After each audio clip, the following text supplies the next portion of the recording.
That's going to have to do. All right. Welcome, everybody, to the rant, I suppose. The rant. Me, Pugs Moran, every day here around this time, live from the Kelly Moore Memorial Studios on the beautiful south side of Chicago.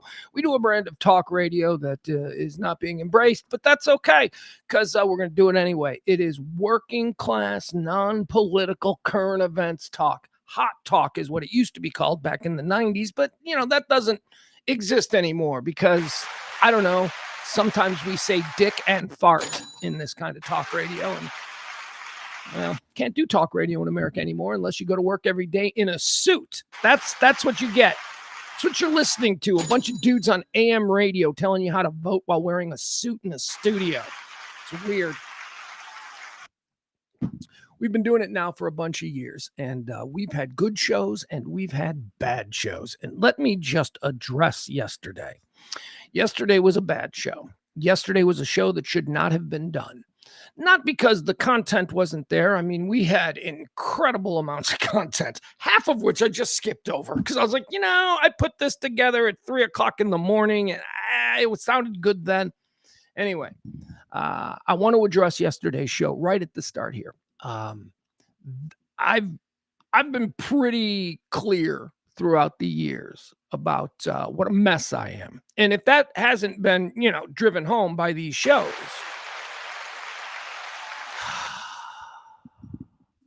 that show yesterday was depression. That's what me in a total fucking depressive spin sounds like. It's why I've been divorced twice. And it's why I'm such good friends with both my ex-wives, because it's like, I know, I'm the worst. So I apologize to everybody for yesterday. You can say it was triggered by something that the mood or the, I don't know, the neurotransmitter malfunctions or the serotonin dump or whatever you want to call it. Who knows?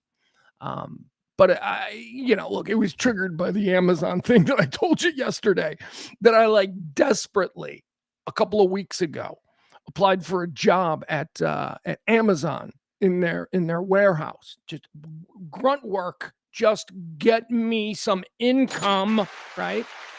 Grunt work. Not looking for another major market talk radio job or something in media. Grunt work. And I got an interview.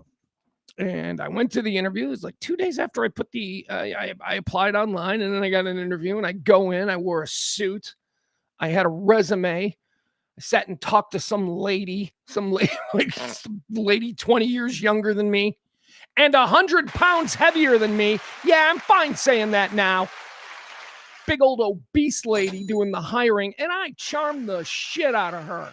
Oh, we were laughing. She was a White Sox fan. We got into that. Oh, it was great. So then a week goes by, and I don't hear anything back. And I know I'm qualified for this job. And then I call, and I come to learn that all those positions have been filled and that I did not get the job, even though I shit, showered, shaved, put on a suit, made up my resume, and went down there like a goddamn professional for grunt work that I, as a 56-year-old man, am apparently not worthy of. So that was the trigger. That was the trigger when I hit the air yesterday, and I apologize. Bringing that, look, I apologize, but it's part and parcel to what it is that I've always done.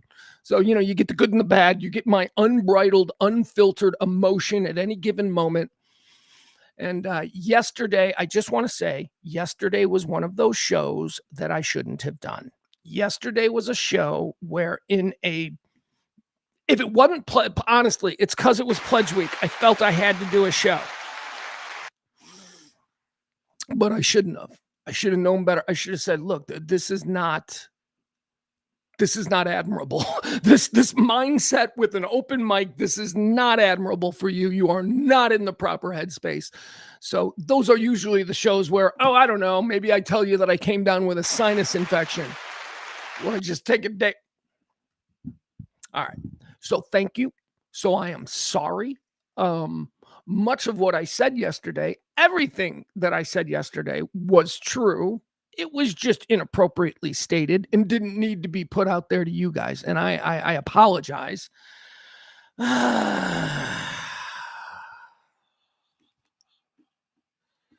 However, I have been doing a lot of things have to change. I have to change some things. I got to do some stuff. This exercise in delusion-driven narcissism.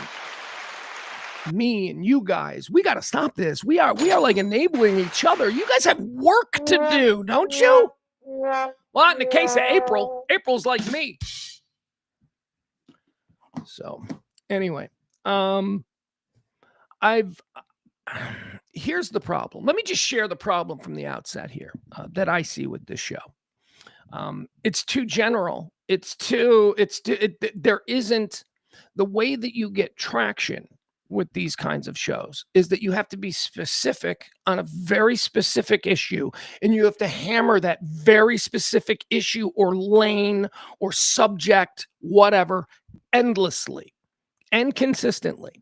And you have to gather people from all over who are specifically as interested in that subject as you. That's how you do it.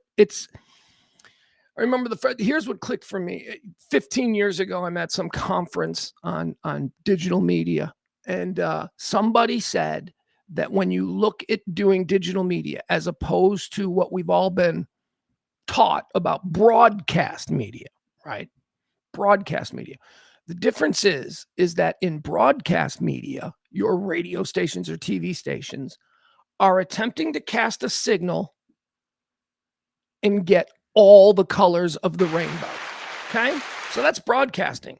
Broadcasting is like, look, we want people who like red. We want people who like orange, yellow, green. I don't even know what the color of the rainbow is. I'm just realizing I don't know what the spectrum is. Red? Is red in the spectrum? I don't know. Is it? Maybe. Can't picture it. I don't think red is in the rainbow spectrum. I don't. Point is this. Broadcasting is looking to capture the entirety of the spectrum, whereas digital media only wants green. Just go after green. Just go after all the green, all the yellow. Fuck the orange. You don't need any orange. If you say shit that pisses off orange, that's okay because you want all the green. And you can make money doing hyper-specific subject matter. And that is why the weird political thing has taken off. Because you've got people who are hyper-focused on left, and and the right is the same way. And I don't know if maybe over time, more general subject matter, the way most of us are, I think that most of us, have a whole bunch of different kind of thoughts in our head, and we're kind of in the middle. But we're not in the era of digital content creation where casting that kind of a wide net will work. So how do you get around that? So how do I continue to do a myriad of subjects, talk about sports, talk about some politics, talk about entertainment, talk about actual news, crime? Like, how do you do that without violating that rule of the spectrum, which is broadcasting, get them all, digital content creation, just go for one hard. So how do you continue to do broad subject matter the way this show is without violating that rule? And the hook is local. Be local. You can do that. Like, I can do a general interest topic show if I am hyper localizing it. If I am doing local stuff, then people locally will be interested in this conversation, as opposed to me doing a story. This one comes to us from outside Atlanta, right? So that's, I think, the direction that I have to go with this show. If I want to continue to create content, I have to go hyper local, which for me is Chicago, which causes a big problem for everybody who listens to this show because that's not the audience. But I just don't think there's the lane to be hyper local Dallas, right? I just don't think there's the kind of community. And Dallas is all suburbs and Fort Worth. It's not, there is no but with other cities there are, and Chicago happens to be one where you can do a show where you are hyper talking about local crime and local stuff and local politics and all that. And I can't interview local people and that is how to gain traction. Certainly better than what we've been doing for 5 years now here, which has not gained traction. It hasn't. You guys are wonderful. I love my chickens and all that stuff, but I don't know, right? This is what I do. This is what I have to do, and I have to make this work. I have examples of other people making this kind of thing work. I used to think all you need to do is be consistent. Just do it every day. They'll come. That ain't true. But that is not true. It's not just consistency. It takes a group of people working together. And so the Amazon thing, not being hired to stack boxes at 2:00 in the morning has pretty much driven home that there's nothing for me out there in the regular world. There's just not. And I know, man, it's just one example. But I got to be honest, I've applied for a shit ton of jobs and not even gotten callbacks. Like, that's the only one that called me back. So, this is the lane. This is what I have to do. I have to make it. I have to do this, and I have to figure out a way to either make it work or go back into radio. Now, yesterday I was like, I'm going full MAGA. No, I'm not. No, I just can't. After the shit, there's more shit last night. That was just me. That was the depression.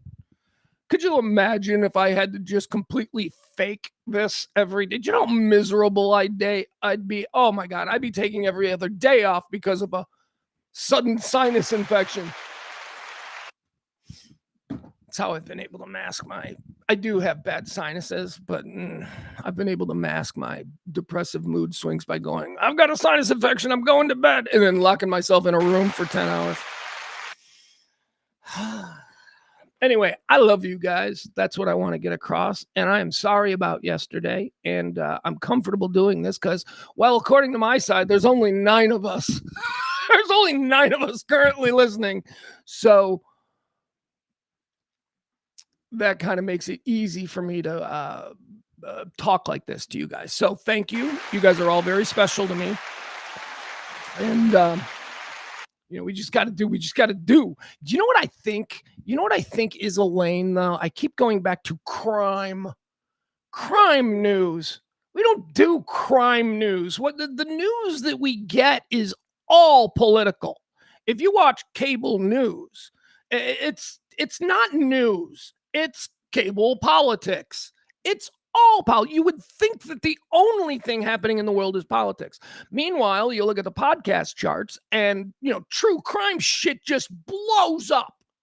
So I don't know. I think maybe a daily where we go over the police blotters. I don't know. And again, I can do that exclusively in Chicago because we have just a cornucopia of nightly crime that we can cover every day. I don't know, but that's where we are, okay? Byron. I think those cozy sweaters are softening you. Tomorrow show up in a leather vest. These cozy sweaters, this is my depression sweater.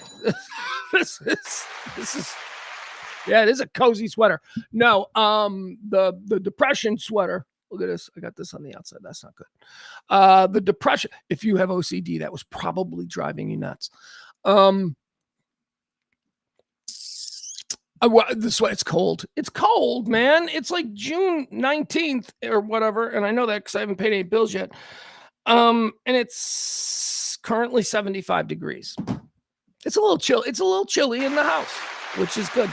Or the studio. All right. So that's that for that. We've got a full show today. We've got a whole bunch of stuff that we're going to get into here. First and foremost, we're going to talk about the Iran deal, memo, whatever. We got some very interesting moving parts there. JD Vance is involved. Oh, yeah.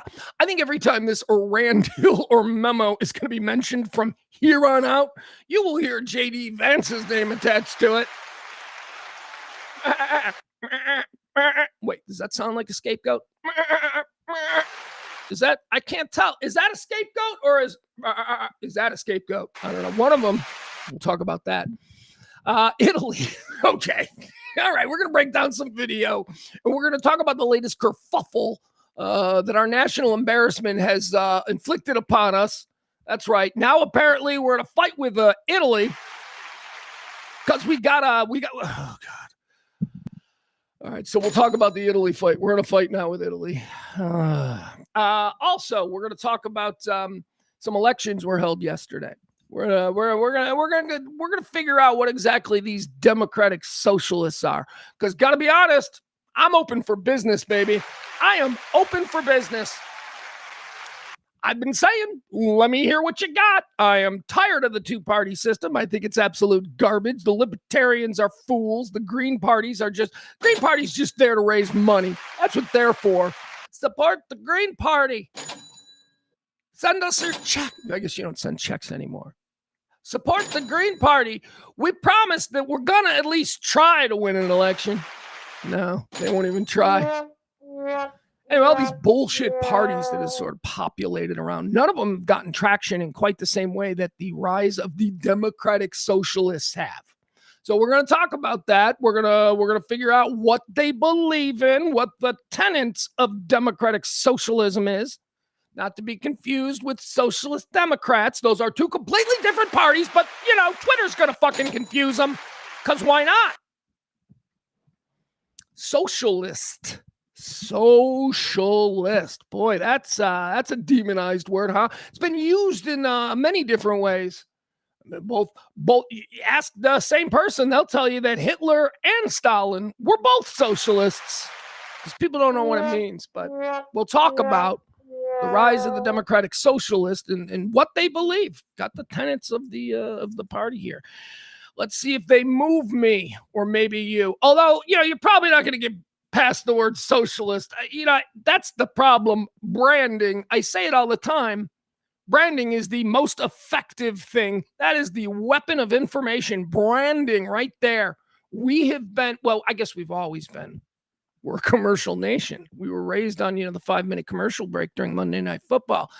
Branding has always been something that we've been affected by. But man, oh man, branding, social, at that, they got to change that name. That name right there is going to be a freaking problem. We're going to talk about the UFC Freedom 250 concert.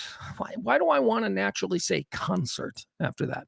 We're going to talk about that because the numbers are out, and we'll go through. We're going to see how UFC Freedom 250 on Paramount Plus compared to some other events, because Joe Rogan was on the air earlier this week saying that I heard 150 mil. Joe Rogan went on his show and said that he heard. Why is it important when he says he heard? Because Joe Rogan, theoretically, or at least in the minds of most people, is deep inside UFC. If he heard something, he heard it from Dana. He heard it from somebody who knows something. So there's the credibility. So when Joe Rogan goes on his show and I heard 150 million views by Monday, that's more than the Super Bowl. And it was, because the Super Bowl only did, I think, 126 million. We'll check those numbers. When he said 150 million, I mean, I immediately went, are you fucking, Paramount Plus doesn't have 150 million subscribers. That's not even possible. But anyway, okay, so we'll get into the numbers. We have the actual numbers. They are impressive. I will throw that out before we get into it. They are impressive numbers, but how impressive? Like all-time impressive, or, you know. Anyway, we'll go on. We'll get into those numbers, and we'll talk about the reality of that situation, because the numbers have been officially released. There's also more on the reflecting pool. Now, I know when this story was first going around, I gave it some lip service. We talked about it a little bit, and I chastised anyone who was obsessed with the reflection pool situation.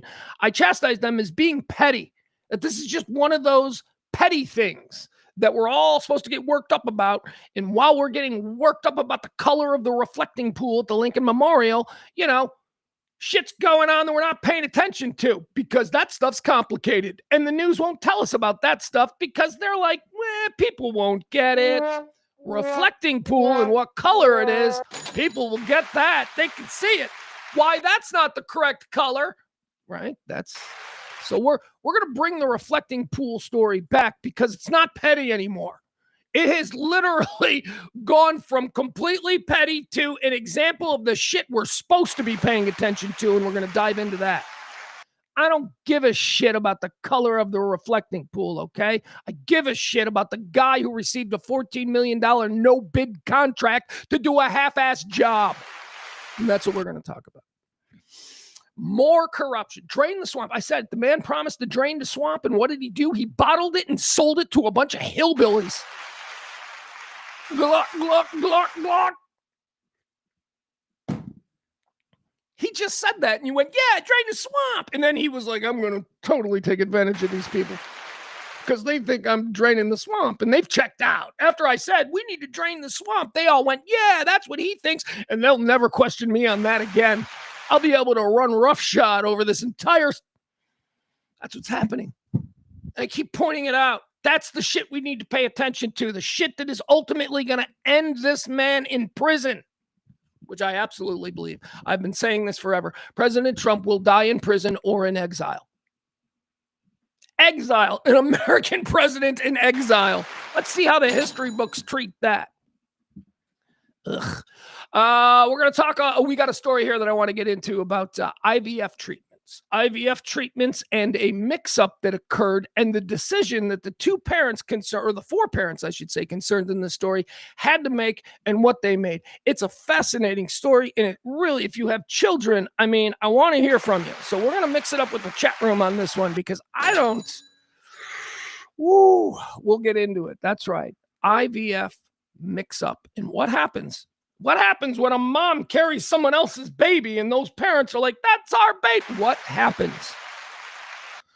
All right. What else are we going to get into? We'll do, here's another interesting little story that I found. This was one that I was going to do yesterday, but I didn't have the mind for it.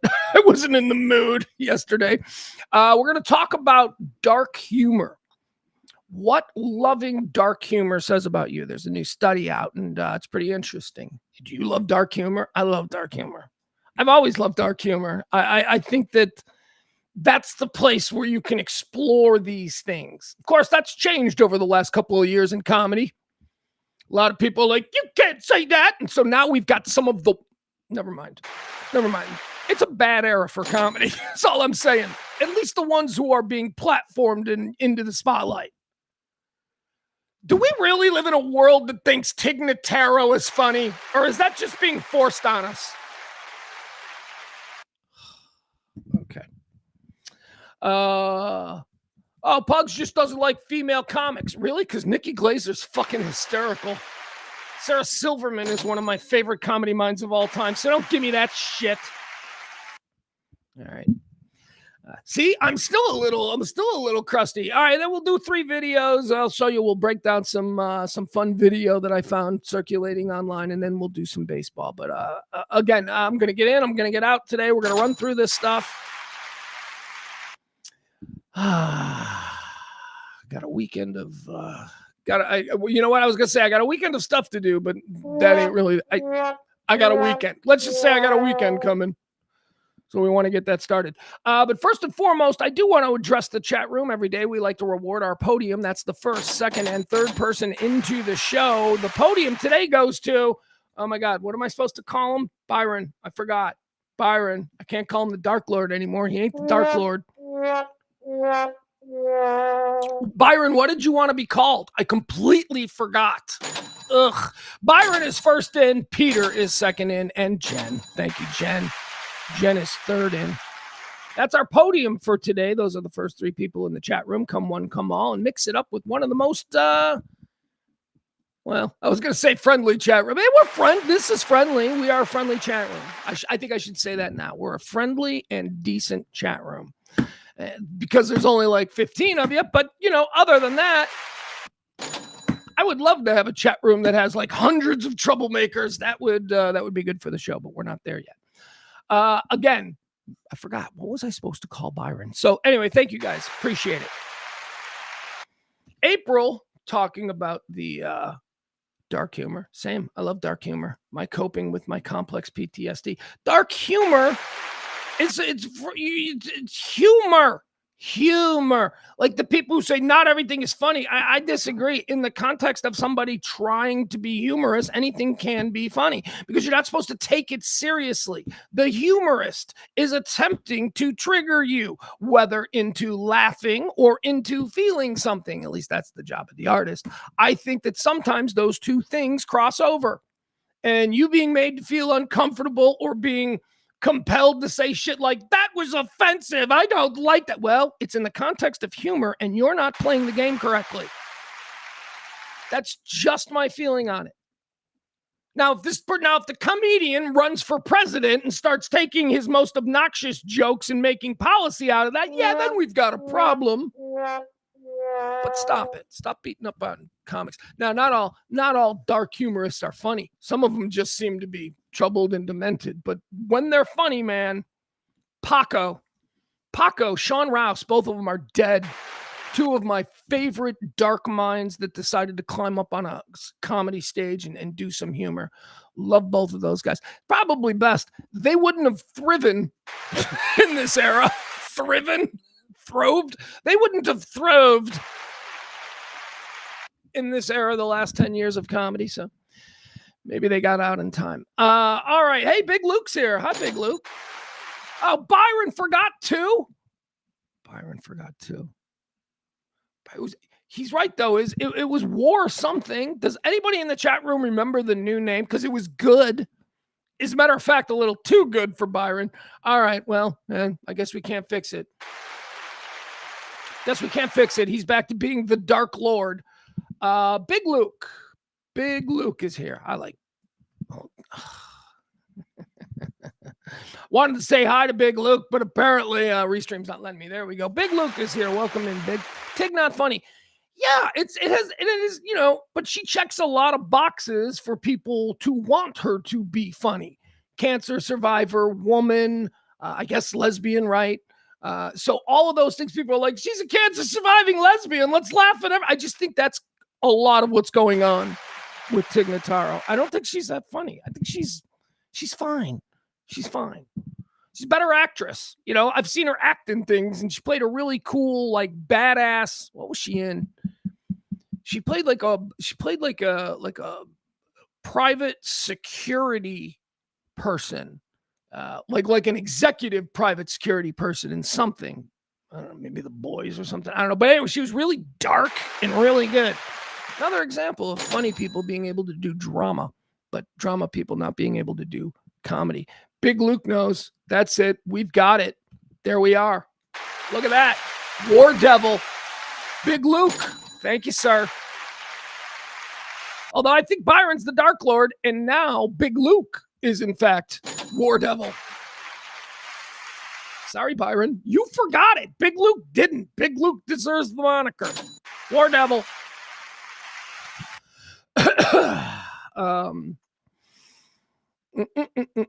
Hold on. I don't want to skip over Maddie.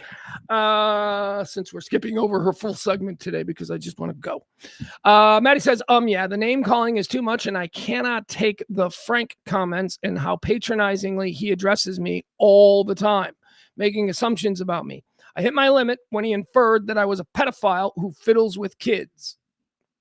All right. Apparently I jumped into a conversation. I thought this was in reference to something that I had said, but it sounds like there's a different issue.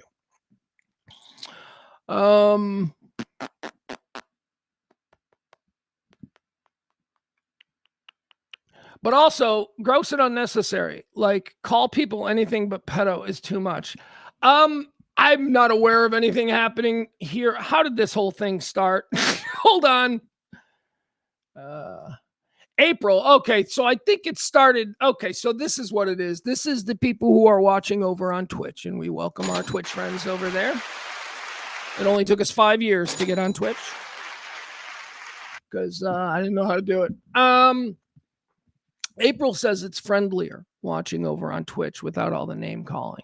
See, I always thought Twitch was like, I guess I got Twitch and Rumble confused, and I guess they're the polar opposites of each other. So yes, we welcome any traction we can get on Twitch. Normal people. Like okay, so here's what I said the other day to somebody. I'm like, I'm not looking for everyone in the world to be good, right? I understand that that's you don't have to actively be out there positive and being good. But I use the same sort of metaphor that we use to talk about like NFL draft picks. Like when it comes to my fellow human, I need the floor to be decency. Okay? The ceiling is righteousness, right? And we're very rarely going to reach righteousness. But I am done, just putting up with people who can't even seem to reach the floor of just being socially decent. Those are broken people and they're the problem, and we just need to move on from them. So I don't know what that was in reference to, but I was the friendlier, that's what it is, over on Twitch. Like the floor now for me with anybody is just be decent, unless you're utilizing dark humor, as I said before. If you're trying to be funny, then we'll weigh it on a case-by-case basis. But and again, well, Pugs, what you decide is funny. Yeah, that's pretty much how we all got to operate these days. We just have to, go with our own feelings. Let's not be ginned up by other people who are telling us how to feel. Let's just react how we really feel. Let's be authentic. Peter mentioned in an earlier chat that he put up there, Peter mentioned Greg Giraldo. It's another great dark humorist. Oh God, Giraldo was so good. Giraldo's another one of the Pugs and Kelly dead. All of the Pugs and Kelly, all of my favorite comedians from the old Pugs and Kelly show days, they all died. They all died weirdly and mysteriously. Mitch Hedberg, right? Mitch Hedberg died like a week after doing our show. Same with Greg Giraldo, actually. Greg Giraldo had just done our show when he died. Sean Rouse was a regular. He died. Paco was literally on the show. He died. Who else? Freddie Soto. It started with Freddie Soto. Freddie Soto was our first regular comic guest who we fell in love with. Freddie Soto and Steve Trevino were regulars. Freddie Soto's dead. He just died. Pugs and Kelly curse. But now Kelly's dead.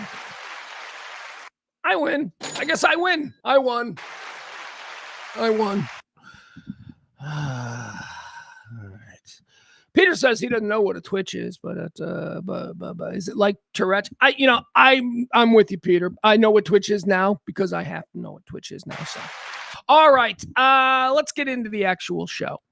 Man, okay, so we'll start with this. So when there are side hustles out there, you can do. So one of the things that I talked about yesterday is this new Citizen app. I don't know if you guys are familiar with the whole Citizen app thing. I talked about it yesterday. I'm obsessed with it.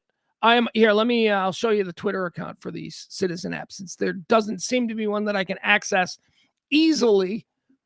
There it is. Okay. You guys should all have this.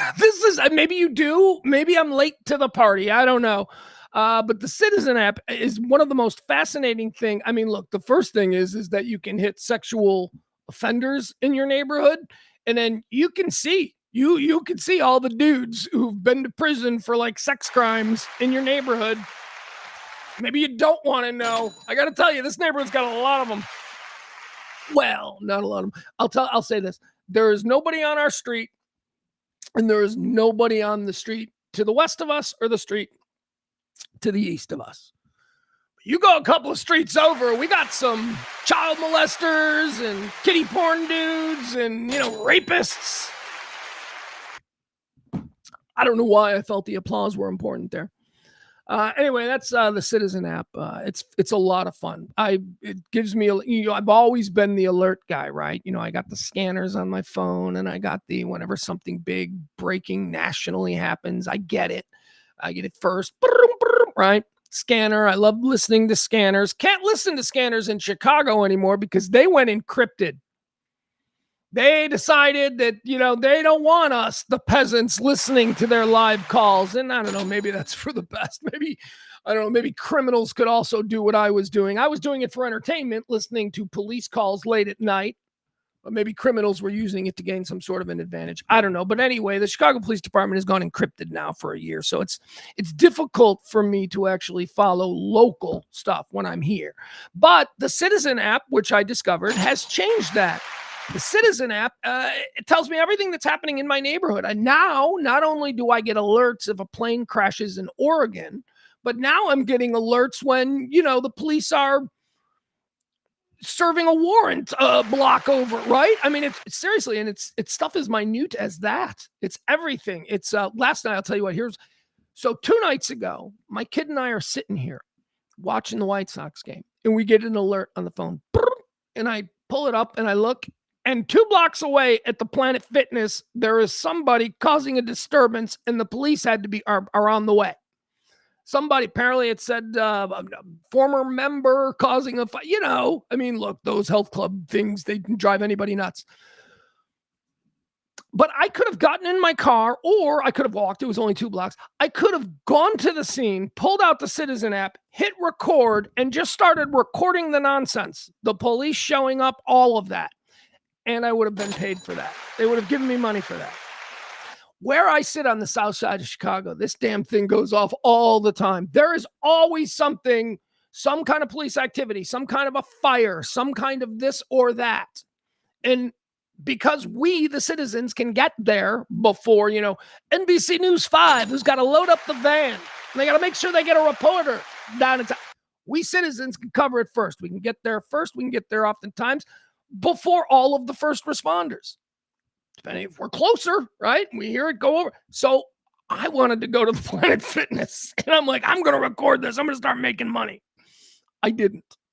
My kid thought it was, my kid's like, nah, I'm going to stay here. I'm like, you fine. You don't want to be a little Jimmy Olsen? To which he said, well, you're not Superman. And I'm like, yeah, that's probably a bad. Yeah, I want to be Jimmy Olsen. Hope he hears me. And then last night, like a 72nd and Cicero, which is literally just about half a mile away from us, 72nd and Cicero, some dudes flipped an SUV and then ran from the scene into the neighborhoods, and police were responding and covering all of the nonsense. And I'm like, ooh, I could go down there and film the. Every time you see one of these things, there's like 50 pedestrians just standing around going, hey, what happened? I don't know. I heard what happened. I don't know. Why can't I just be one of them filming? Everybody films now. Most of them are just filming for their own Instagram. I'll be filming for money.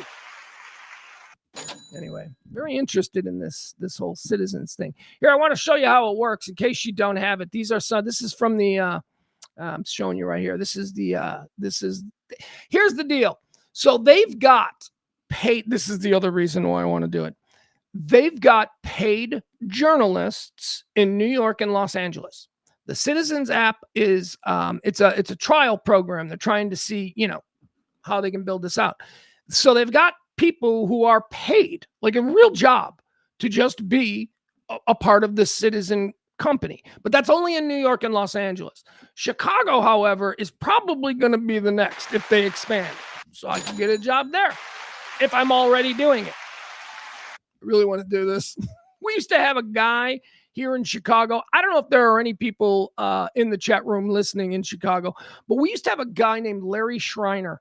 And this is going back to the 1970s, 1980s. And Larry Schreiner's whole deal, and this again plays into the guy I talked about yesterday when I did my Tom Dreesen story about how I was producing for this man, Eddie Schwartz, Chicago late night radio icon. And I had a really nice kind of evening with Tom Dreesen. I told that story yesterday. So this is Eddie too. Eddie used to have this guy, Larry Schreiner, on. And Larry Schreiner was just a dude in his car with a police radio. Again, we're talking 1970s and 1980s.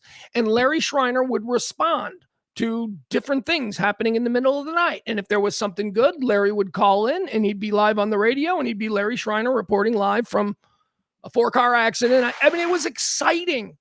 And this guy, I remember as a little kid listening to this guy, Larry Schreiner, thinking, What a cool job. I mean, I can't sleep. I'm laying here. This guy is just driving around following mayhem and documenting it.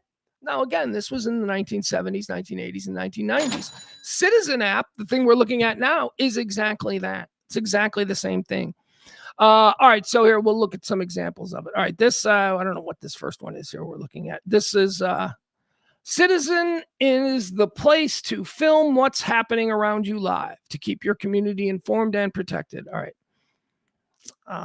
There was a big one here in the Chicago area. Like here's San Diego. All right, this was yesterday or today. Police and specialized investigative units responded to a suspicious device. See, this is being recorded just by somebody who's standing there with like 100 other people, except for this person. They're getting paid. They're making money from Citizen based on how many people are interested in this story and watching this stream. And it's going directly and immediately into their Citizen account, which I have already established. I have one. So why not try this? Here, there was a big one here in the Chicago area. Coverage of the Knicks parade, some people in the stands at the World Cup game. I want to show you the one in Chicago. Here it is. It's this one because I almost wanted to go to this. I was like, man, I need to get in on the Schiller Park standoff.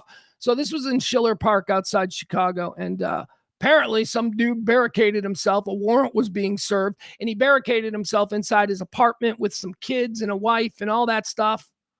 And it was making kind of big news. And, here we go. Look, this guy made the National Citizens app. Anyway, I'm interested in crime. I'm interested in talking about crime, and I'm interested in whatever. All right, now, yesterday, I want to show you one other thing. Remember yesterday I was ranting about, well, I might as well join them since I invented the damn thing. Told you I invented the Citizen app like 15 years ago. I'm like, okay, here's what's going to happen in the future. Here's what we need to do now. By the way, I was exactly right. And I'm really getting angry at myself because I'm not patting myself on the back, but I've done this before where I've looked at things and gone, it's going to happen in the future. And I'm almost always right. And everybody's always like, that'll never happen. What are you kidding me? Well, back here, look, I wanted to show you this because I told you that I invented the Citizen app. Just like I told you I invented Grubhub in 2000 with me and Ed. Me and Ed from Radio Misfits, we had this concept for all the menus, which is, in fact, Grubhub. It's the exact same thing. And we were told by investors at the time that it was not a great idea. Or actually, I don't even know that we were told it was not a great idea. What we were told was, that'll never work. These places all have their own delivery people. It'll never work. Besides, not enough people have access to digital. I'm like, oh, think of the future, man. Do you really think that it's going to be just like it is now in 2001, in 2021? Do you think we're all just going to, have dial up and we're, nobody could see it. I could. So yesterday I was fumbling around. If you remember, I was looking for proof that I invented Citizen app back like 15 years ago. Well, I finally found it, except here's the problem. I didn't call it the Citizens app. That's not what I called it. I called it Prep Corps. Here, I'll read it to you. This was, here, we'll do the, all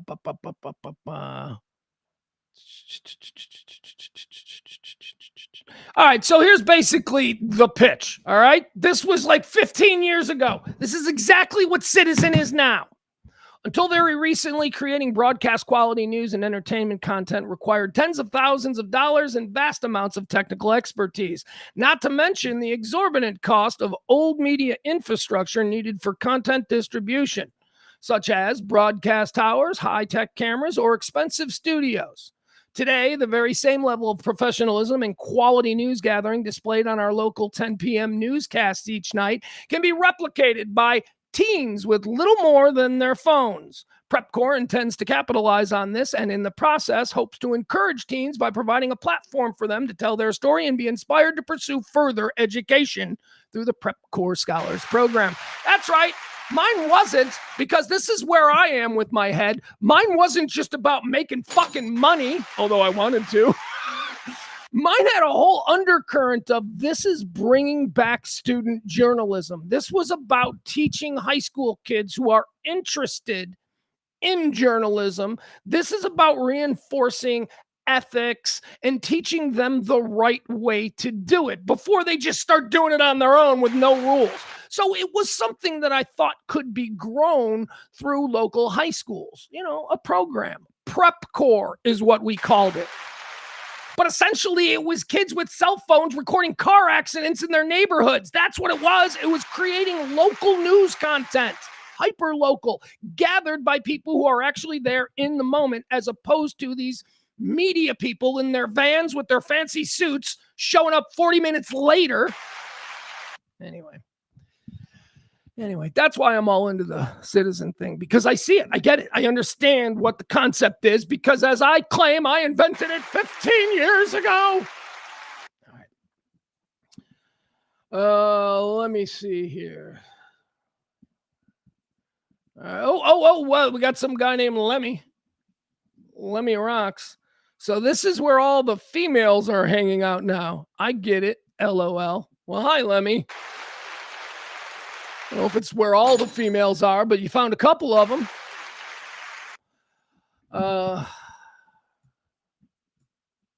Okay. So I don't mind this. All right. It depends. He was asked if he was friend or foe.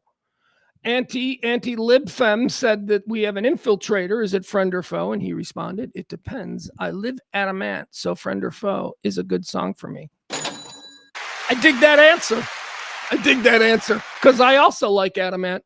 I think he was saying love, but he did live. There, look at that. There he is. Interesting, though, isn't it, for somebody whose name is Lemmy Rocks to claim adamant?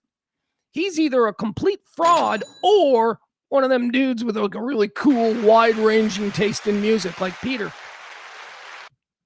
and my kid. All right, thank you. Play nice. Welcome to the show.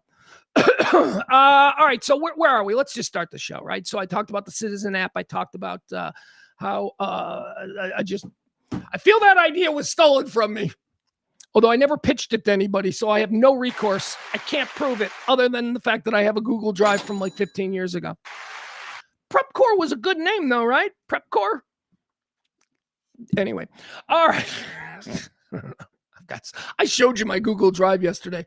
I've got, oh my God, I will spend like weeks on an idea, and then it'll just sit there, and I'll be like, God, that's a stupid idea. That's me. All right, let's get into the show today.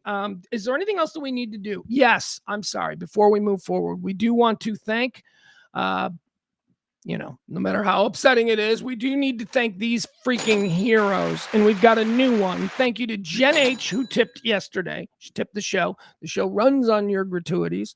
We need your tips. So we need your tips today. If you've got anything left in the tank, please help support this show, because we are $150 easily away from where we need to be, and we're not going to make it, but maybe you can get us closer. So help out if you can. Thank you to Jen H for tipping the show yesterday. She's Peter has now tipped the show this pledge week 3 times. 3 times, Peter. Thank you, Peter. Barney's done it twice now. Barney's like, all right, I guess I got to pick up the slack for somebody. So Barney's tipped. Thank you, Barney. Appreciate that. It's good to see the people who are here every day dropping something, right? So thank you to Barney, and thank you to Peter, and thank you to Leslie, and thank you to Jen, and thank you to Tracy D, and can't forget Heidi, and I'll never, ever take Mama B for granted. And of course, Auntie April. Thank you all so much for helping out the show this particular month. It's the 19th, and we're still doing the pledge week. Anyway, let's get into the show today, okay? If you want to help support the show, here, I'll put this up. Maybe maybe I'll just do the scroll today. Just leave the scroll. The scroll is wrong, though. I think the scroll is wrong. Yeah, the scroll is wrong. The scroll is from last month, but there you go. We'll just leave it up anyway. If you just need a reference for, how you support this show, you can drop it there. Or I'll just leave this big gaudy thing right in the middle. All right, let's talk about the Iran memo that is or isn't. Okay, so is it falling apart, or was it never a thing? Or here's the deal. We know, again, let's recap from the beginning. This entire war was started because we were all talking about the Epstein thing, and Trump needed that to go away. It was a distraction war. So we started the war. Immediately, this administration took credit for doing something that nobody in 40 years had the balls to do, and blah, blah, blah. And that turned out to be because everybody else knew what a clusterfuck it would turn into. So Trump and zone danced on that for a little bit. Then the war didn't go exactly the way he thought. He assumed that he'd be able to big dick a whole bunch of countries into coming and joining him.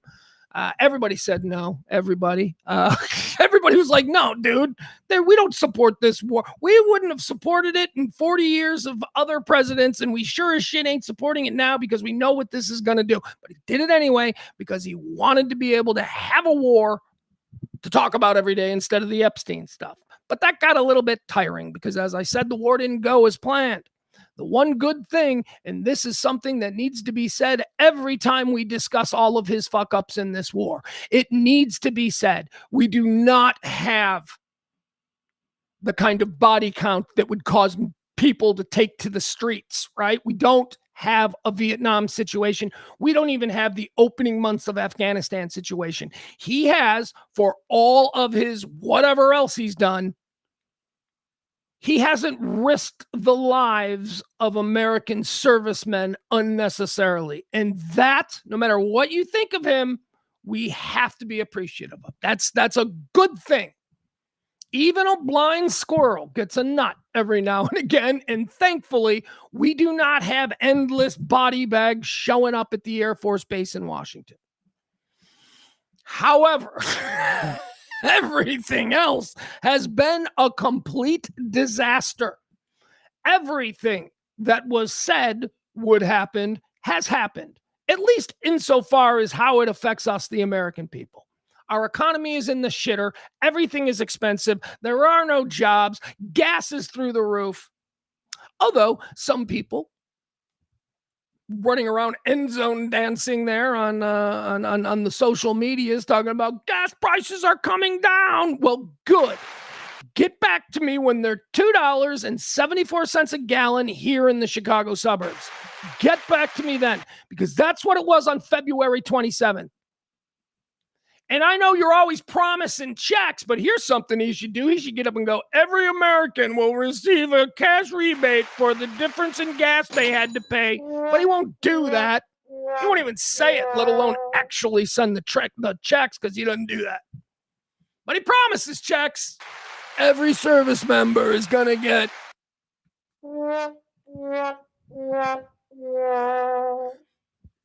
So he needed the war to end. And the problem is, he wanted the war to end. He wanted Iran to capitulate to all of his demands. And Iran was, for months of negotiations, going, laughing at him. Laughing at, more to the point, Marco Rubio and J.D. Vance, who, by the way, Marco Rubio cannot be far enough from this deal, far enough away. He has completely washed his hands of this thing, although he's not coming out publicly and deriding it because he's one of the authors. But man, this is J.D. Vance's moment in the sun. And let me tell you, the president has no problem with it. The president, J.D. Vance, is such a cuck that he is sitting there and willingly, he's been on a publicity tour for this deal, a deal that absolutely nobody thinks, one, is going to actually work, or, and this is the most troubling part, two, nobody actually thinks there's a deal. They're just running around saying they have a deal, and Iran is like, no. It's absurd. Trump needed to be able to stand up and say, we won the war is over, we got a deal. So do you know how we finally got to this place where Trump can comfortably say that we have a deal? Because remember, he just said it like a month ago. Remember the pretend peace deal we had? That they hadn't agreed to anything, but he announced it. And so we were all acting like there was a peace deal, even though shit was still blowing up and Iranian drones were still attacking boats, right? That whole thing. So this one was a little bit different because he finally capitulated to the Iranians. The sticking point for the Iranians on any deal was, you need to pull your boats out of our ports. The United States military had blockaded Iranian ports. And every time that the negotiators from our side sat down with them with like, can we get this deal? They were like, not until you pull your boats back. And Trump refused to do it. So that's why there was no deal. Trump ended the blockade of the ports. Trump completely capitulated to him this time. And this is one of the complaints that people have. It's not a victory. He's going around saying this is a great victory when he gave the Iranians everything they wanted. They were the staunch negotiators. They're the ones who sat there going, we can take a pounding as long as you can throw bombs at us. That's what they were saying.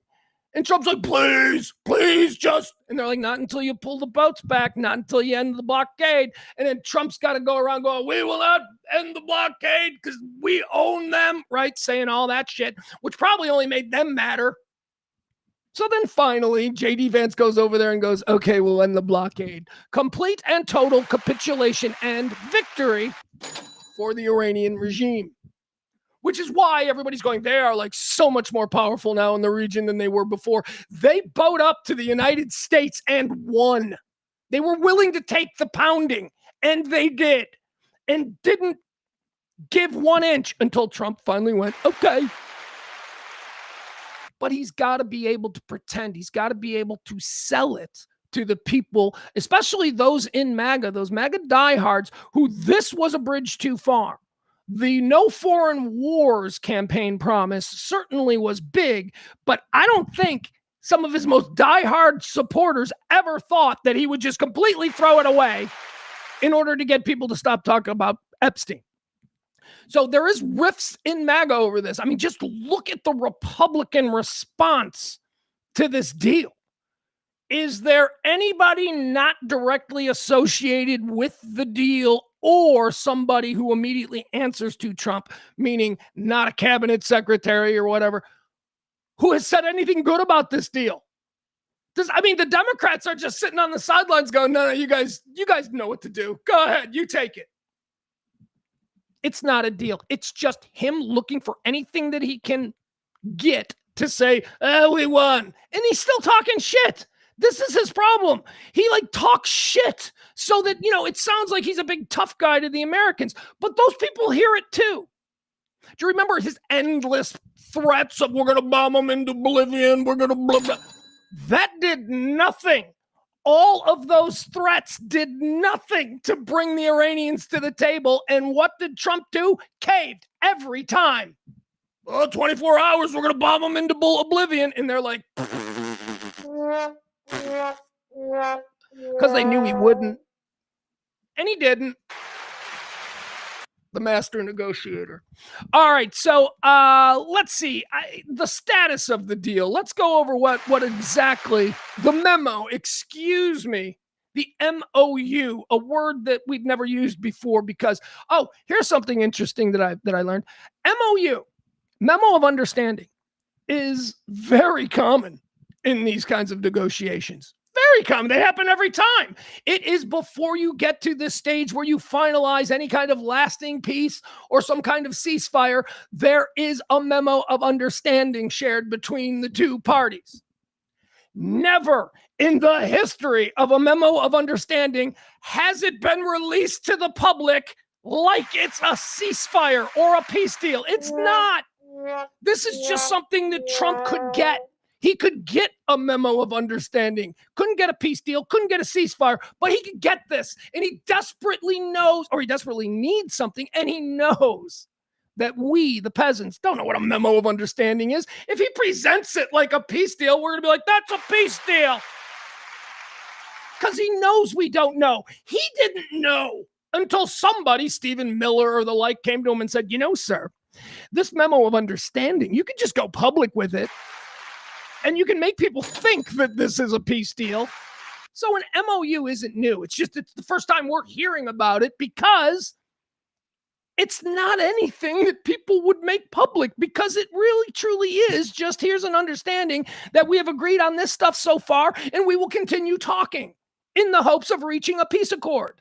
That's what a memo of understanding is. But it's being presented like it's the end of the war when we all know Trump just wants to quit. He just wants to quit. He wants it to go away.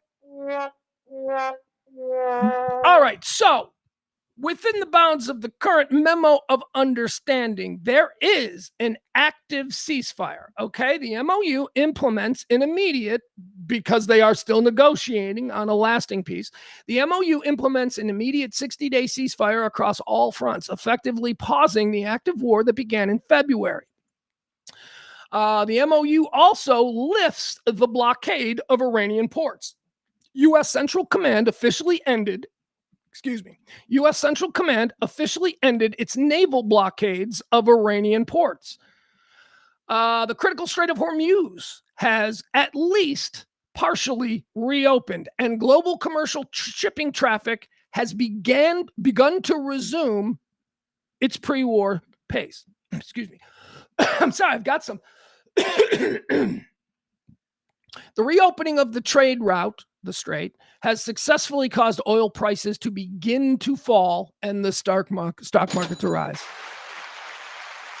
All of these things are happening amid a fragile concern for the continued contentious relationship between both sides. While the immediate bloodshed and economic panic have slowed, many are arguing that the diplomatic framework is structurally weak.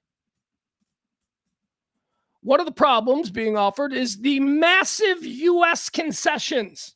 The Trump administration has agreed to ease oil sanctions, unfreeze Iranian frozen assets. Remember when Obama did that, 1.7, and you guys went nuts for years on that. When Obama, who all he did was take money that the World Court. Okay. All right. I'll tell you again. All right. So when Obama unfroze the assets in order to get the original Iranian peace deal, here's what those assets were. They paid us in 1979, $400 million for military equipment. Later that year in 1979, they went radical Islamic. We didn't deliver them the weapons that they paid for, and we didn't refund the money. They took us to the World Court in The Hague. And The Hague said, hey, America, you may not like what they became, but they paid for some shit and you need to give them the money back. And America said no. Okay, so for 40 years, America has had this $400 million or whatever that the Iranians paid them sitting in a frozen fund. That's what Obama did. He released that. He didn't give them taxpayer money, but if you listen to AM Talk Radio, it's probably the first time you're hearing this. All right. Let's see here. Trump administration has agreed to ease oil sanctions, unfreeze Iranian assets, and help facilitate this is the big one, the $300 billion International Investment Fund to rebuild Iran. Now, this is not, again, don't get it twisted. The left will try and tell you that this is about, taxpayer. This is not taxpayer dollars. This $300 billion international investment fund is theoretically going to come from a collection of people in the region. Now, we'll see. We'll see if they give any money. But, this is what I've been saying from the beginning. I think the region needs to take some responsibility for the actions of Iran. They need to regulate. We had to come in from the outside. We're not from this neighborhood. You guys need to handle this. And that's kind of what this fund is, because we did the fighting and the bombing. It's now you guys are going to rebuild it. So don't think for a minute that this is, him giving money. He is unfreezing their assets way more than Obama did. Way more. Obama was 1.7, and this is something like 48 billion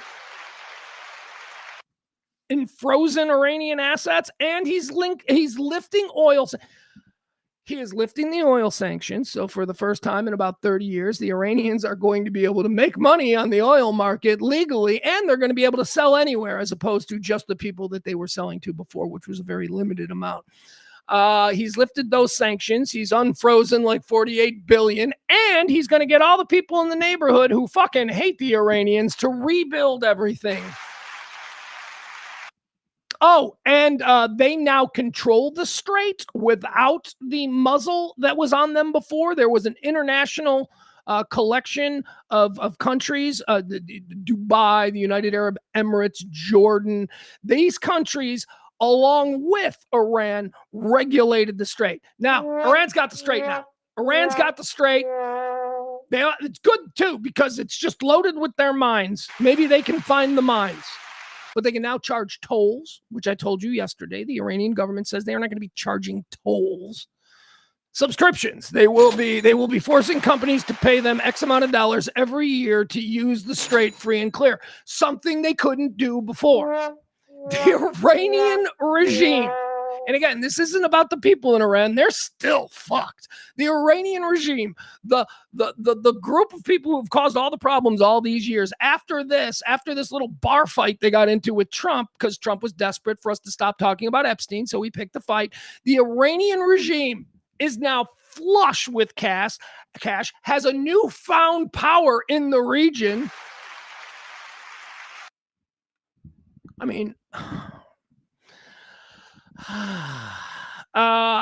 the big deal here with the memo, which is why the memo of understanding is complete garbage, is because why did we do all this? What is our problem? Explain to me, please. What is our primary issue? The justification for us having saber rattled against Iran for the past, well, with Trump since he took office, and even before that, it's the nuclear issue. The reason, it isn't they fund Hezbollah. I mean, that's a problem, but that isn't the reason. The reason that we've always given is because we need to ensure that Iran doesn't become a nuclear state. They are a terrorist state run by a fascist, theologically driven regime. We can't allow them to have nukes. That was always the thing. That was why every deal would fucking fail. And it's how Obama was able to get such an incredible victory with his Iran deal, because he got them to capitulate when it comes to the nuclear issue. We had inspectors. They lessened or had a capped out number of how much uranium they were able to enrich. I believe it was 3.5 blah blahs. I don't even know how you measure that, but it was 3.5 something. And that was thought to be for the development of nuclear energy, not nuclear bombs. That was all shit under the deal with Obama. Iran actually made a deal on their nuclear program. No deal in this memo of understanding. They've kicked that down the road. Now think about it. This is the main sticking point with any kind of accord with Iran. The main sticking point is we say you can't have nukes, and they say we want nukes. That has been the problem. This memo of understanding doesn't even address that. It just kicks it down the road. The thing that has ended every peace negotiation is the thing that they kicked down the road so that they can say, look at us, we got peace and we got everything we wanted. This deal was a joke. He really underestimates the American people. I don't even know if it's him. These are not his ideas. This is the cadre of ghouls that he has surrounded himself with. These people come up with these ideas and he goes, that sounds good. Let's do that. I'm going golfing. That's who the president is. You think he's actually strategizing this? No. And he knows it's bad. And he knows it's not going to work. And that is why for the last 5 days, he's been saying, this is all JD. JD. And it's why Marco Rubio can't be found anywhere. He don't want anything to do with this deal. This is nonsense.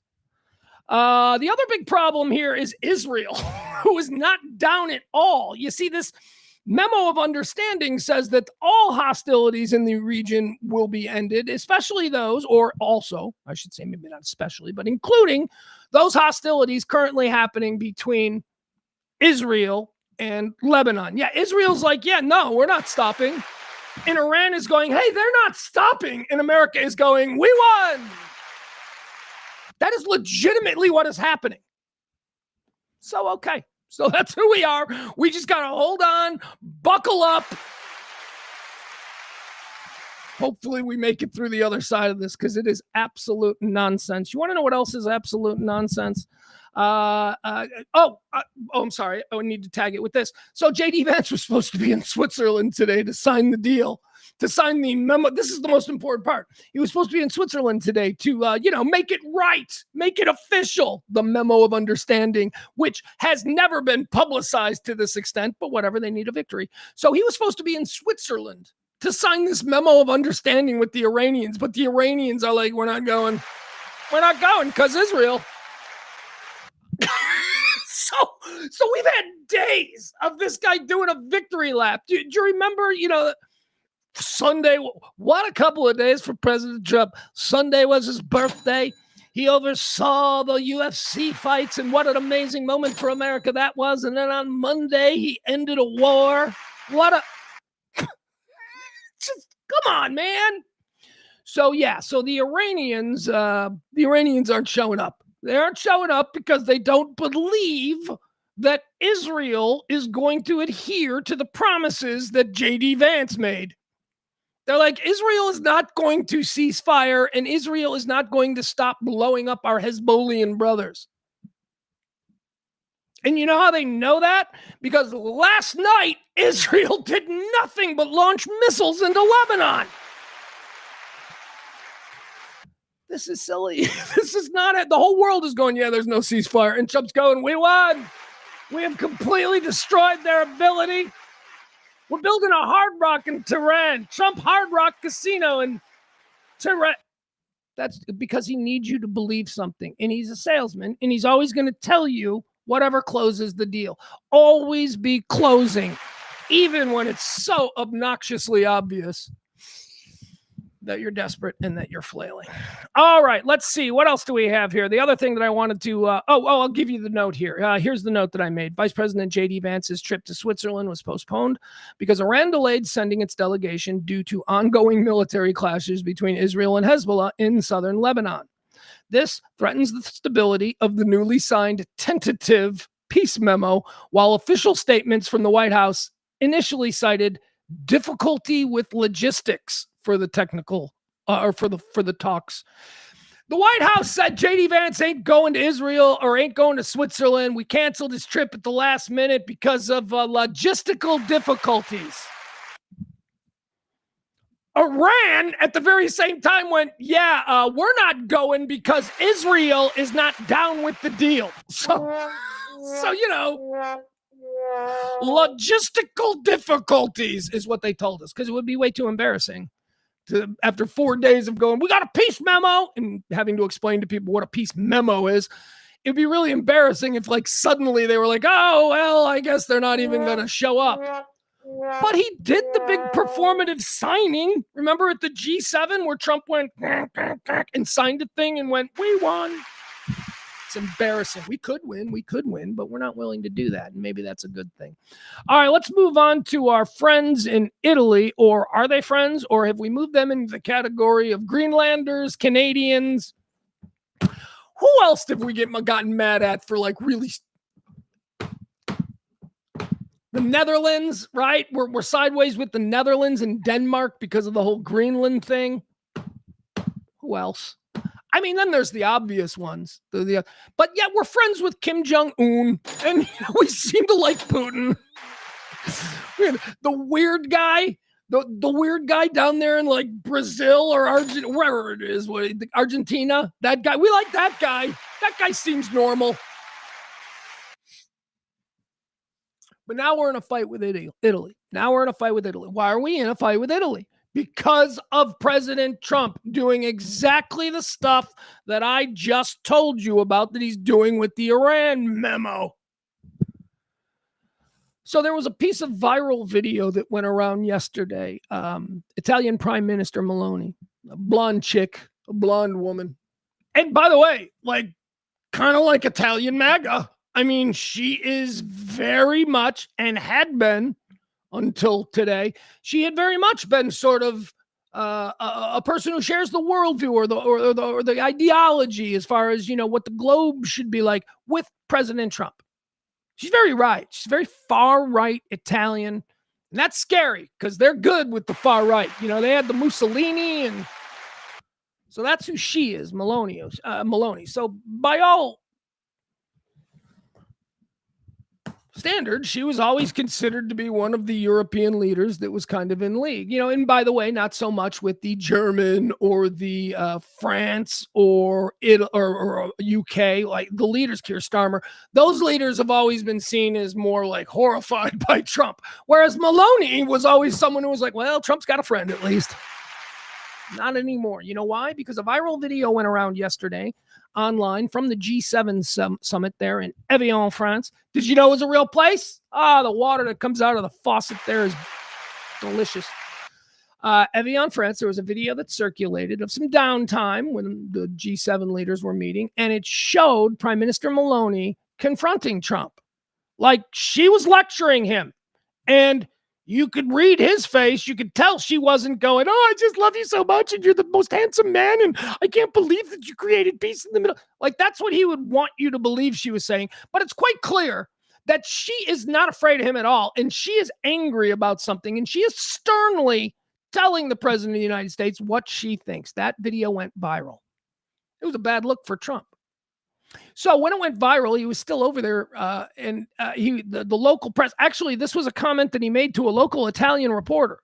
A local Italian reporter asked him about the moment in the video, and here Trump said, "Oh no, that's not what was happening. Actually, she just wanted a picture with me, and she was begging me for a picture. That's what you're seeing in the video. She's begging me for a picture, and yeah, I didn't want to give her a picture, so she got a little upset."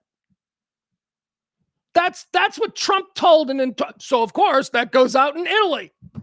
And Meloni, who I guess gets Italian news as she is the prime minister of Italy, she didn't react in the way that I think most people who would just kiss Trump's ass would. She fired back like an Italian broad, like a hardcore, angry Italian broad. So first, let me show you the video of the incident here. This is this is what went viral. This is what Trump says simply depicts her begging him for a picture. That's right. She was, Mr. Trump, Mr. President, what was that interaction that's going viral between you and Prime Minister Meloni about? She was begging me for a picture. She wanted a picture with me so bad.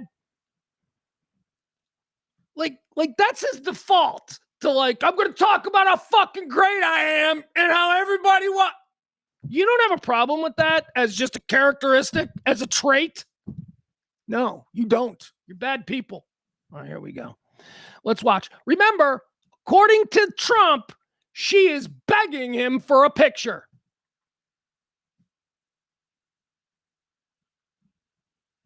He's looking around. He wants to get out of there because this blonde woman is not kissing his ass. This isn't how Pam Biondi talked to him. He's like, okay. And now look at her. Look at that. She's just standing next to him, putting her hand up. She is not afraid of this guy. And that's why this video is obviously a good look for her. It makes her look strong to her people. And then Trump was asked about it by an Italian reporter. And of course, he made her into a, fool. He tried to make a fool of her. But these are her people. That story was reported in her country. She couldn't let that stand. So she made a video today. And this is now the crux of the whole problem that we have here with Italy. Apparently, we're going to war with Italy any day now. Here, let me show you what her response was. Hold on. I thought I had it. I don't have it handy. I just got that video. All right, here. All right. It'll be the first one, I'm sure. Yeah. All right. So we don't have the translation, but I can read you we can find the translation.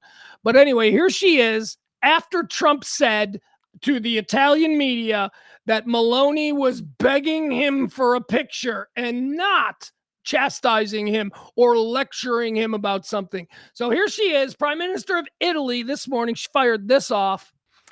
Certe cose meritano una risposta immediata. Le dichiarazioni di Hold on, wait. Totalmente inventate, sono francamente allibita. All right, so we don't know what she's saying. Here is what because she's speaking Italian.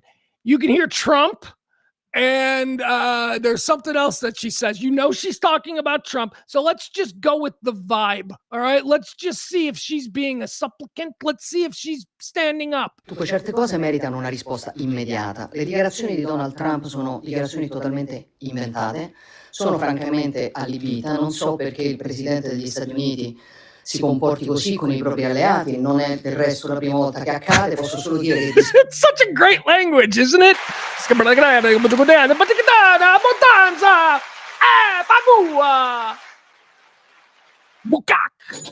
know, it's a fun language. Like this is angry. Piace che non abbia la stessa determinazione con i nemici dell'Occidente, con i nemici degli Stati Uniti, con leadership con le quali invece si dimostra molto più accondiscendente. Però una cosa se la deve ricordare: io e l'Italia non improvviamo mai.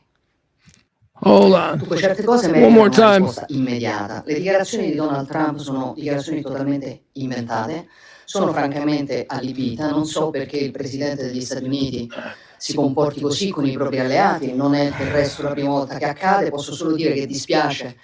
Kind of sexy, right, guys? I mean, I don't know. I think she's kind of sexy. I've never looked at her and thought, hey, yeah, but I think she's kind of sexy. Oh, there she is, Italian Prime Minister. Let me translate it here for you. In her video response, Italian Prime Minister Giorgia Meloni stated, Meloni strongly, just give me the fucking text. You can't give me the text. You can't give me the actual translation. Hold on.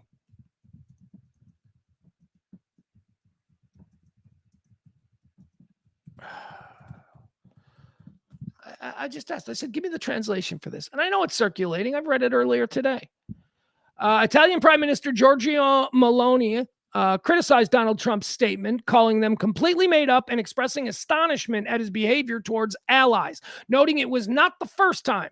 She expressed disappointment that Trump showed more determination against allies than towards enemies of the West, asserting that Italy does not beg. All right, there you go. That's not even a word-for-word trans. Anyway, so now we're mad at Italy. So now we've gotten. Why are we now sideways with Italy? It won't turn into anything. This will blow over in a day or two. He said something. She shot back. He doesn't want to be in a global war of words with a blonde girl.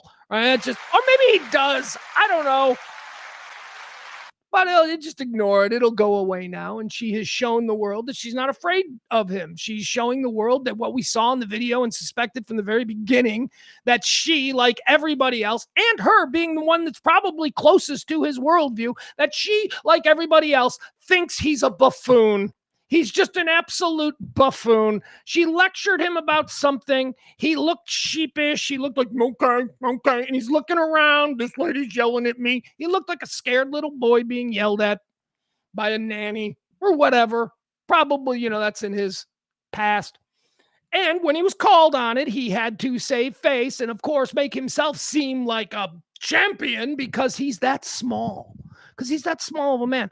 Like, he could have said to the Italian press, yeah, she came at me pretty hard. We had a disagreement. But, I think that's how we come to some finality with this. We have to have our differences. We have to have our disagreements. So, yeah, I think that's what you all saw. He couldn't say that or something like that? No. What he said instead was, oh, that. Yeah. She's fucking hot for me, and she wanted a picture with me because I'm so fucking hot. And I was like, no, baby, you're like a Cleveland 7, and I'm more of like, a Palm Beach 10 kind of guy. So that's what it was. She was begging me. That's who our representative to the world. That's who the guy who speaks for the most powerful war machine this planet has ever known. That's how he speaks. That's how he thinks. That's how he reacts. Welcome to America in 2026, a country that is now at odds with Italy. Jesus. Good for her. Good for her. Yeah, I hear she's a fascist. I don't know anything about her, but good for that fascist. At least she's a legit fascist who's angry. All right, here's another story that we want to get into here, and I don't know if it plays into that, because I know Meloni isn't this, and I know that Trump isn't this, but democratic socialism is on the rise in this country. Now, I talk a lot about how I think that the Republicans, for years and years, the Republicans are broken and corrupt and full of shit. And I think that the Democrats are broken and corrupt and full of shit. And I think that maybe sometime around maybe 1990 or so, both of these parties kind of got together clandestinely in a back room and said, okay, you're going to pretend to be this, and then we're going to pretend to be that, and we're just going to argue, but really we're just the fucking same. We're all going to get ours, right? We're all going to look to get ours wherever we can. So that about 1980, I think, is when the American political system was absolutely broken. 1990. I don't know why. I just think that Reagan did something to it, not intentionally, and he didn't do it, but I think the effect of Ronald Reagan for 8 years made people go, ugh. Again, that's not a slam on Reagan. I'm just saying it was after his presidency where it really seemed that politics just became all the same thing with, one person. The nonsense, the divisive nature of the social issue is really what sort of divided the two. But on everything else, Democrats and Republican are the same. Comes to the economy, comes to banking, comes to foreign policy, comes to war hawking. They're exactly the same. The only place that they differ is where a tranny can pee. That's it.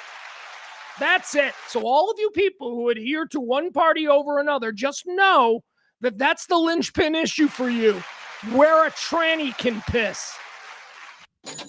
So anyway, Republicans and Democrats, they're a joke. They're the same thing. They've been playing a game where they're fooling us, the peasants, and it's working. And it's working because there's still a whole bunch of us that actually think that there's a difference between the two parties. Comes the Democratic Socialist. Now, this is a third party that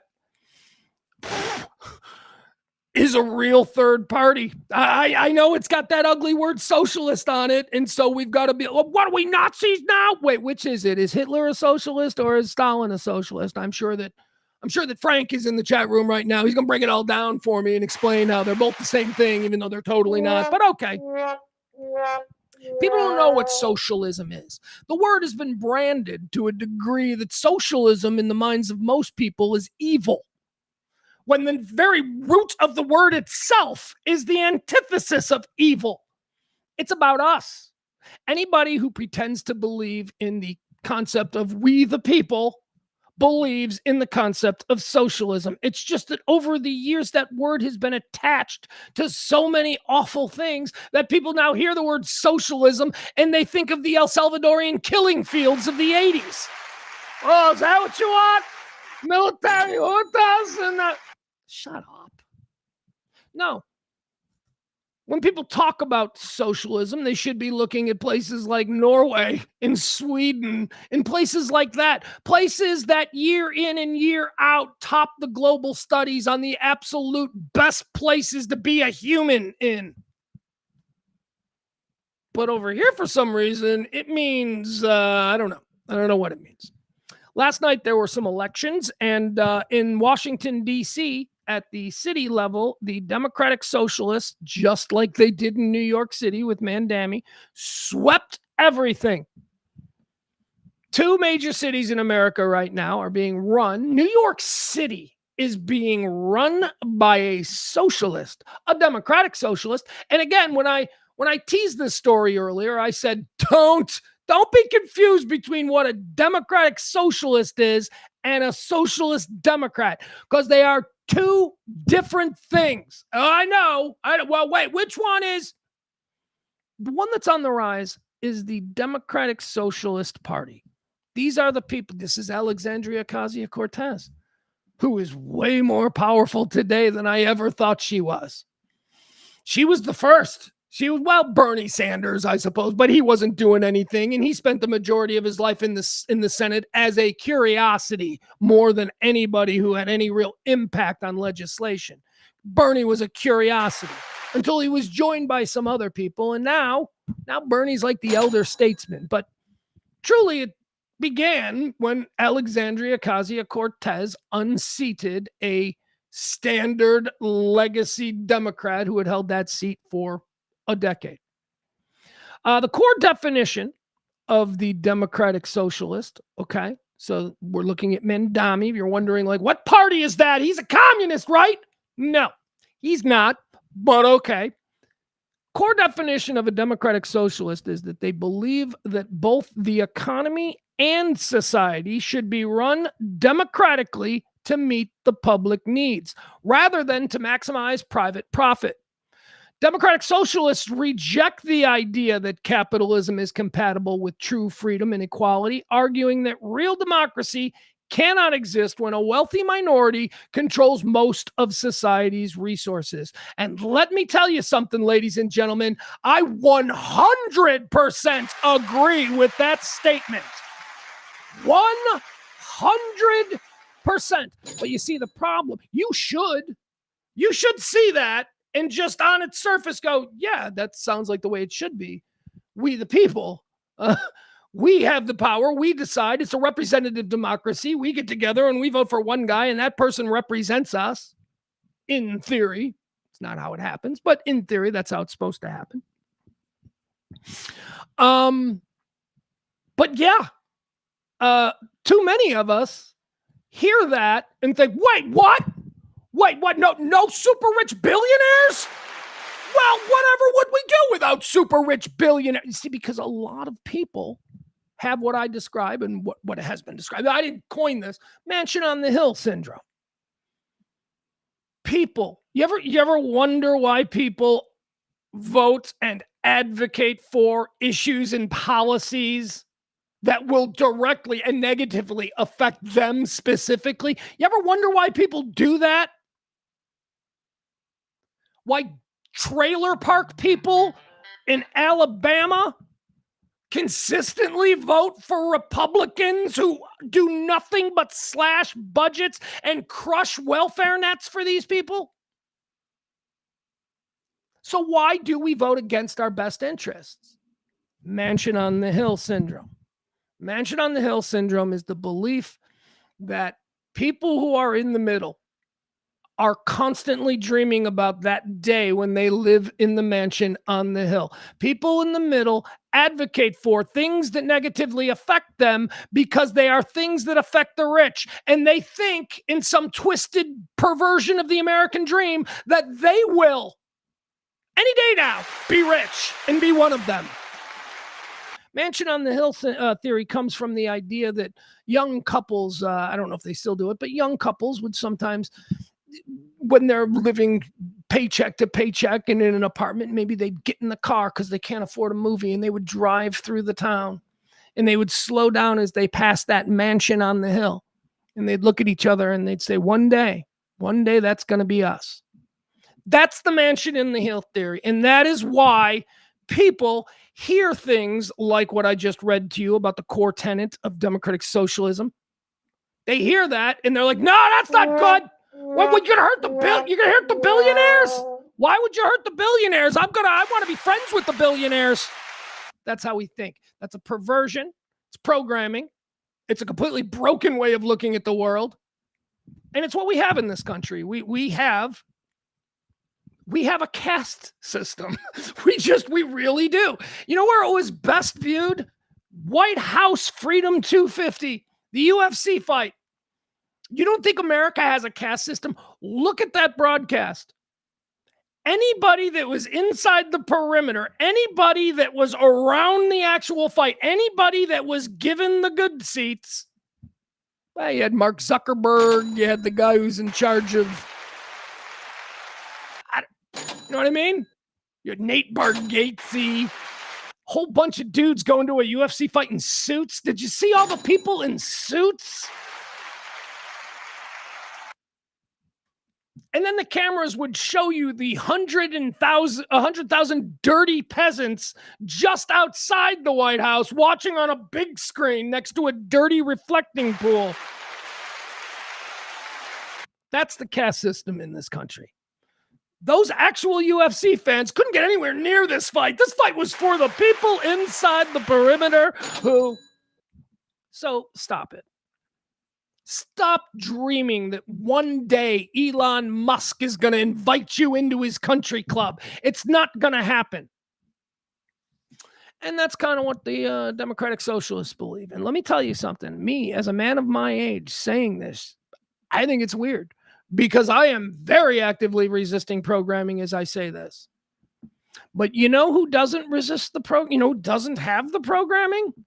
The people who are making this real, and those are first-time voters, Gen Z, young or late millennials, these are the people who are sweeping these people with these notions of how this country should be run into office. And anybody who believes that, well, one of the two parties that we currently have is going to save us, anybody who believes that is in for a rude awakening. Because the amount of money that is pouring into this now very viable third party is staggering. Some of the key tenets: economic democracy.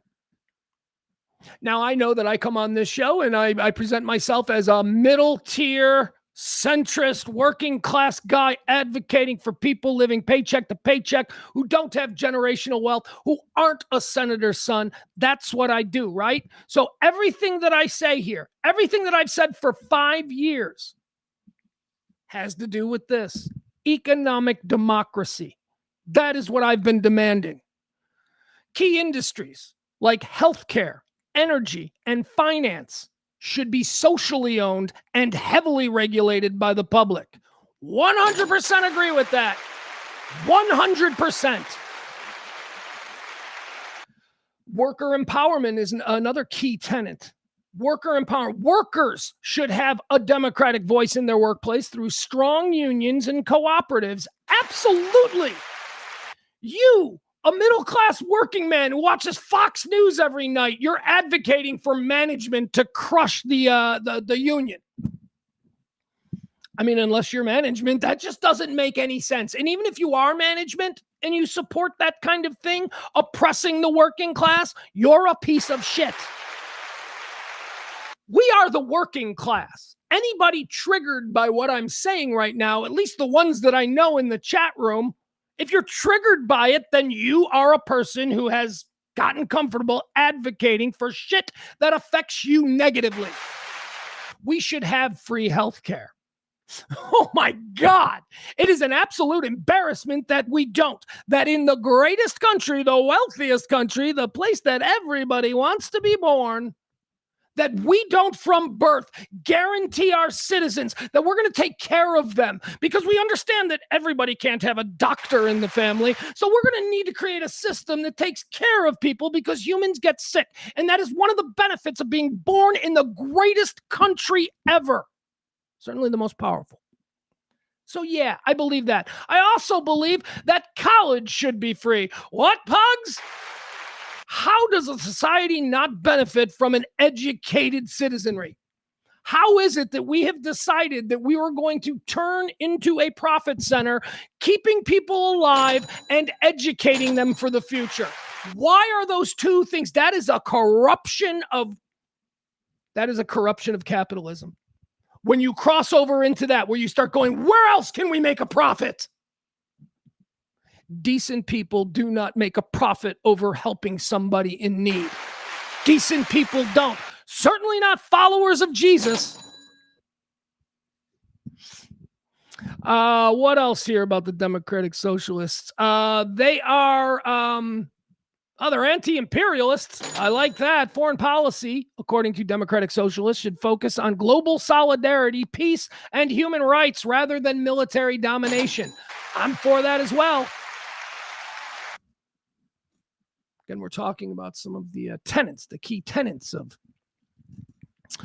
democratic socialism. Again, not to be confused with social democracy. Okay, so we did the social safety net. Basic human needs, including healthcare, housing, and education, must be guaranteed as universal rights. Absolutely. But, we can't have that because we got CEOs who make $1.5 billion a year and have 15 yachts. And, we also have CEOs who get gunned down in the street because a freak who has bad back issues and can't pay for the surgery decides he's going to whack the CEO of his healthcare company. You wonder why so many people think that Luigi Mangione is a hero. I don't. I think he's a murderer. But you wonder why so many people think he's a hero. It's because of this shit. because a lot of people have been driven to bankruptcy in this country. A lot of people have had to go without simply because they got a bad cancer diagnosis and their carrier didn't cover everything. Because America's got to make a profit. Wonder how many healthcare CEOs were at UFC Freedom 250 on Sunday night. They're all rats. They're all rats. We need to build prisons for these people. Or at the very least, let's start investigating fraud at the corporate level like we used to, because we haven't done it in 10 years. We don't do it anymore. You don't want to investigate anybody who might be a big contributor or donor. So, you just let it happen, and then you find the nearest hot mic and express outrage when it becomes public. But you don't do anything to head it off at the pass because, again, money in politics. Here's one that gets people freaked out. Wealth redistribution. High taxes on corporations and the wealthy should fund robust public infrastructure and services. You goddamn right. Well, the punks, they'll just move their company somewhere else. Enjoy Bangladesh, motherfucker. Get the fuck out of America. New industry will spring up. Come on. What, England doesn't? Germany doesn't? Come on. There's no industry in Europe. And let me cover the anti-imperialism. Political democracy. Political power must remain decentralized and accountable through free multi-party elections. All right, I don't know about that. Personally, I think we should just elect a benevolent dictator. A benevolent dictator is what Paul Rudd. Let's just put Paul Rudd in charge. Because one, he's at least as smart and capable as the current president. And two, I'm convinced that Paul Rudd will always, at the very least, do the nice thing and not be an unnecessary asshole. All right, so there you have it. The rise of Democrat. Should we go into the difference between democratic socialism and social democracy? Because people do conflate the two. It says, while often confused, democratic socialism differs fundamentally from social democracy. Social democrats seek to reform capitalism by adding a strong welfare state, progressive taxation, and regulations more in line with the Nordic model. Democratic socialists want to ultimately transition beyond capitalism, replacing the capitalist system with a fully democratic socialist economy. There you go. The rise of democratic socialism here in the United States as a couple of the mayor. Well, now we've got the mayor of Washington, D.C. Now we've got, by the way, you think the new socialist mayor of Washington, D.C. is going to play nice for the next couple of years with Trump? I don't think so. Probably going to use this as a platform. He's a wounded animal. I don't think anybody's going to play nice with Trump anymore. I mean, look at the Congress. Look at the Senate. None of these people who are in his own party are playing nice with him anymore. He's a wounded, desperate animal. Seeing less and less red hats out in public. Hey, any of you have a red hat? Wear it out in public today. Are you still wearing your red hat out in public as pridefully as you did? I don't think you are. I think they're all tucked away somewhere in the closet. All right, let's move on. All right, we did it's Italy. For some freaking reason, we're now at war with Italy. We talked about the deal that is no deal, the memo deal, right? We did that. Rise of democratic socialism. So what else do we have here off the top of my head? Oh, let's do this one. Here we go. Let's talk about the White House 250, since I just referenced it there, and because it's next here on my rundown. Joe Rogan on his show on Tuesday was talking about the White House 250 UFC broadcast. He said this. Let's play this, because this got a lot of traction and a lot of people amplified it. And I think there are a lot of people who just think it's true. And why wouldn't they? 25 years later, on the you're like, why wouldn't they think it's true? Because Joe Rogan said it. You're working for a cage fighting organization? Why would you do that? Cut to 25 years later, it's on the lawn of the White House, and it is one of the most watched sporting events in the history of the world. Yeah. I don't know what the total overall views are as of now, but I know that it was like well over, I think it was 150 million just by Monday. Unbelievable. Okay, let me stop there because this is important. That's the important statement. He said there were 150 views or 150. The rating was 150 million people, right? Because that's how we say it. So 150 million people by Monday. That doesn't even count people who recorded it or people who were going to watch it. 150 million people tuned into this thing. There's only 80 million subscribers. There's 79 million subscribers to Paramount Plus. There aren't that many homes in the world that have Paramount Plus. But Joe said it. Joe said it, and Joe said, I know. That's how he, well, the numbers aren't final, but I know. And then he said what he said, 150. He's wrong. He's crazy wrong, wildly wrong. The Super Bowl had 126 million people last year. He's saying, he is on his show saying that it had 150 million people. Now, what he said he knows, and people would consider him an expert on this because Joe Rogan, I would think, well, he probably heard that from Dana. They're probably in a group chat with, the owners of Endeavor, which is the company that oversees. So he has credibility when he says something like that. He's completely wrong. The numbers are like so wildly incorrect. Yet a whole bunch of people heard Joe Rogan say that, and I saw a number of them. Oh my God, we were bigger than the White House 250 was bigger than this. Like a lot of people ran with that on social media. And why did they do it? Because Joe Rogan said it. And this has been the problem with Joe Rogan from the beginning of time. I like Joe. Joe used to do my show all the time. He's a good comedian. I like him. I think he's tremendous at UFC, but he's just a dude. He's a curious dude, but he's not an expert on anything. He's an articulate, curious, smart guy. And I do think he's a smart guy. I don't think he's very disciplined. And I think he enjoys the freeform nature of his podcast where he's able to say anything, even things he doesn't really mean or know, like, I know as of Monday, 150 million. He does those things. He's been doing them from the beginning, whether he's just waxing poetic on his thoughts on the vaccine or whatever. This is why people get upset with Joe Rogan, because he has such influence. And we saw that with this. And again, this is a minor thing, but as soon as Joe Rogan said 150 million, that took off everywhere, and that was law. That thing did 150 million. What do you mean it's a third of that, you libtard? See, that's how this stuff happens. Joe Rogan has credibility with stupid people who are just going to listen to Joe and go, I think Joe knows what he's saying. And then they repeat it and it turns into a whole thing. My problem with Joe Rogan is that he's not responsible. He's not responsible with his platform. This is not a terrible thing. He might just be shilling for the organization that has kept him employed for the last 30 years. I don't know, but he's wrong.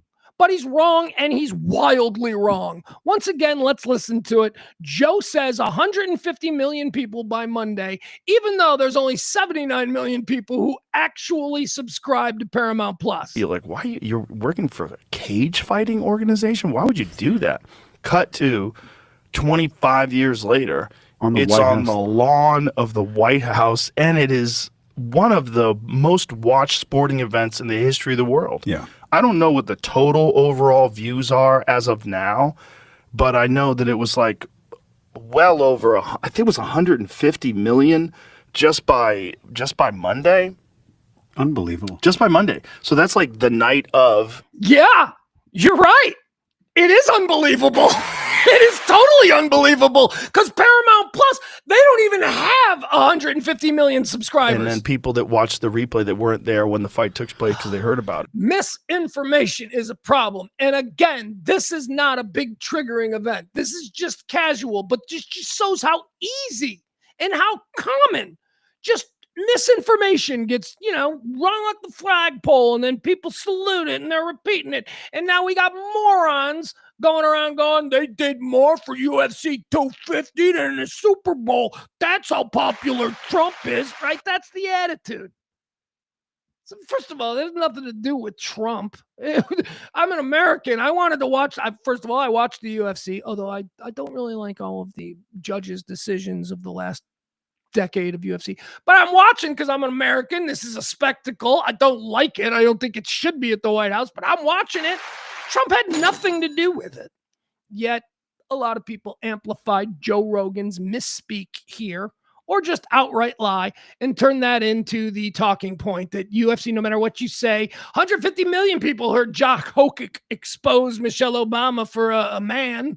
But now between then and now we're dealing with Tuesday. Like, it's probably another 50 or 60 million people. Yeah. Okay, 50 or 60 million people. What did he say? 150. So 210 million people is what Joe Rogan is putting out there for people to repeat. You're like, why you're working for a cage fighting organization? All right, why would they you do have that? Joe Rogan. Cut to 25 years later.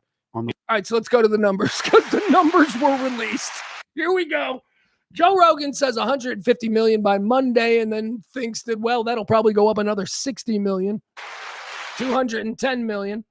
It says per official ratings verified by Nielsen and Adobe Analytics, the historic 250 Freedom event at the White House reached a total viewership.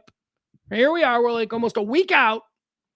Joe Rogan said 150 million, which would be 25 million more than last year's Super Bowl, which was on free TV in every house that has a TV, unlike Paramount Plus, which is behind a paywall that only 79 million people worldwide subscribe to. Okay. 125 million for the Super Bowl, 150 for this is what Joe claimed. Real number, 17 million total viewers across the United States and Latin America. 17 million. That's it. Joe Rogan said on Monday he heard 150 million. He also heard that you could shoot Windex into your veins and stop MS. Probably said that on an episode once. Joe Rogan hears a lot of shit, and apparently that's exactly what it is. Shit. Okay, so let's go through the official breakdown of the numbers. Actually, no, let's just talk about how that compares. Okay, so the 17 million, by the way, that's total. That is, remember when Joe was saying, well, it's Monday and we're already at 150. We'll probably get another 60. So this 17 million is the total after Joe factored in his projected 60 million more on Tuesday. That's how wildly off he was. The total is 17, Joe. I don't know who told you, which is great. That is a great number. It is here's something funny that Paramount Plus said. They said it's our number one live streamed event ever. I think it's their first. Paramount Plus doesn't do this. Anyway, average viewers, the 7-bout card averaged 8.2 million viewers across the U.S. So 8.2 at any given moment tuning in. All right. Not 150 million by Monday with another 60 million by Tuesday. No, 17 total, 8.2 at any given time. The total reach of unique viewers who watched at least 1 minute of the broadcast is 17 million. So there you go. At least 17 million saw it for at least 1 minute. Okay. Let me compare that to some other events since Joe described it as being Super Bowl numbers. So here we go. Here's the reality. So we got the 17 million, right?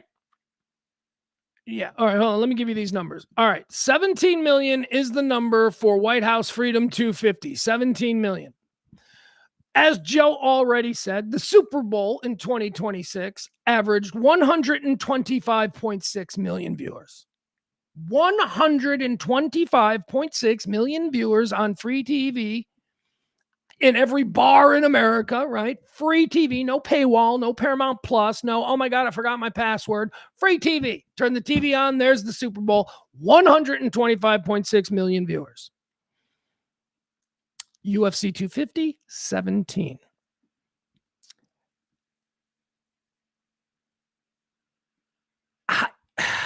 This next one is mind-blowing. Netflix boxing. Jake Paul versus Mike Tyson. Do you remember that? Jake Paul versus Mike Tyson from about a year ago or so. It was really disappointing and it was super stupid, but everybody tuned into it. White House 250 had 17 million viewers tuning in behind a paywall. Netflix also behind a paywall. However, Netflix has way more subscribers than Paramount, like 10-1. Netflix is over 350 million subscribers, okay? So Paramount Plus did 17 million people on 79,000 subscribers for UFC 250 at the White House. Netflix boxing for Jake Paul, Mike Tyson on 350 million subscribers, 108 million. So UFC 250 at the White House wasn't even, 20. It's 1/5 of the people who tuned into Jake Paul and Mike Tyson on Netflix. How about that MMA fight that I was talking about a couple of weeks ago, also on Netflix? Remember, I talked about it and I said, this is better than the UFC. This card was better than the UFC card. Well, that was Ronda Rousey versus Gina Carano from a couple of weeks ago on Netflix. It averaged 9.3 million. So there you have it. Netflix, Carano, and Rousey, 9.3 million. The UFC 250 White House Paramount Plus off 79 million subscribers did 17 million. Netflix boxing with Jake Paul and Mike Tyson with 350 million subscribers to Netflix did 108 million. And then the Super Bowl on free TV with no paywalls, 125 million. The White House event was a success, but why you need to say that it's bigger than the Super Bowl, I just don't understand. I don't understand, unless lying is just that common now. It's just that easy to just lie about everything all the time, just so familiarly. Just lie. All right. Let's see. What else do we have? It was a great event. Let's see here. This is what drives me nuts about Frank. No pictures of pregnant Michelle Obama. People need to show it. She's probably a woman. The fuck kind of, what is the Frank? What are you saying? Nobody's even talking about this. The idea that you're still you realize, Frank, that only the fucking worst people on the planet have remained quiet about this issue. Everybody else is like, that's fucked up. That guy is fucked up. So why are you bringing it up, Frank? It's just weird. Hold on.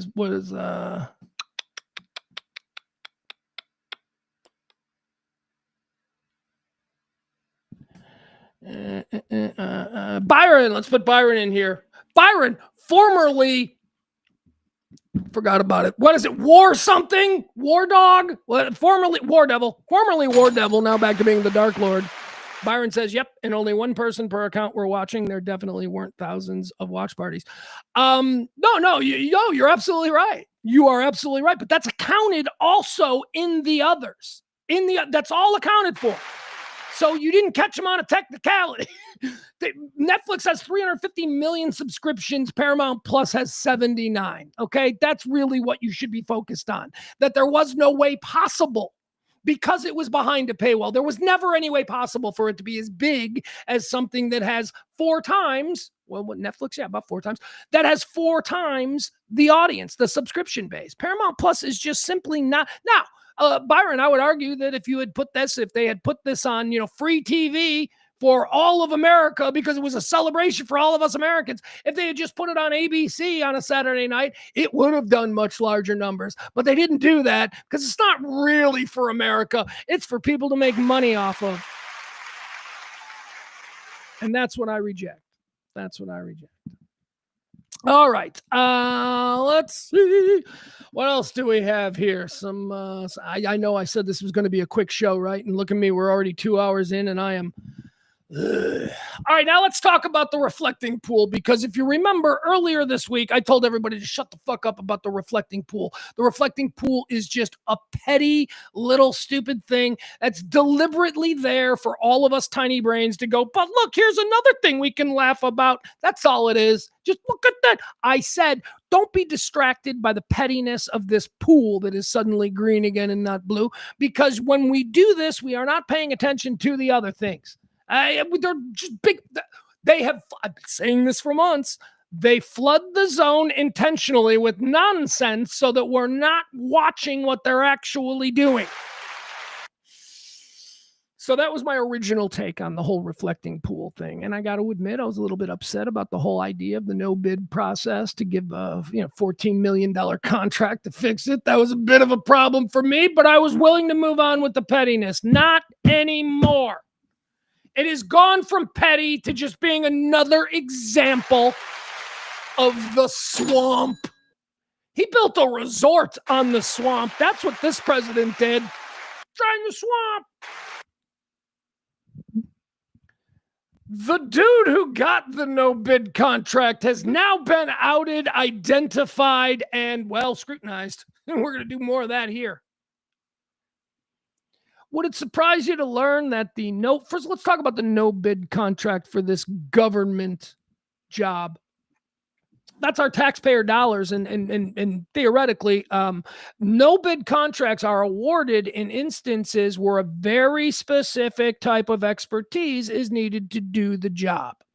That is how no-bid contracts have been utilized in the past.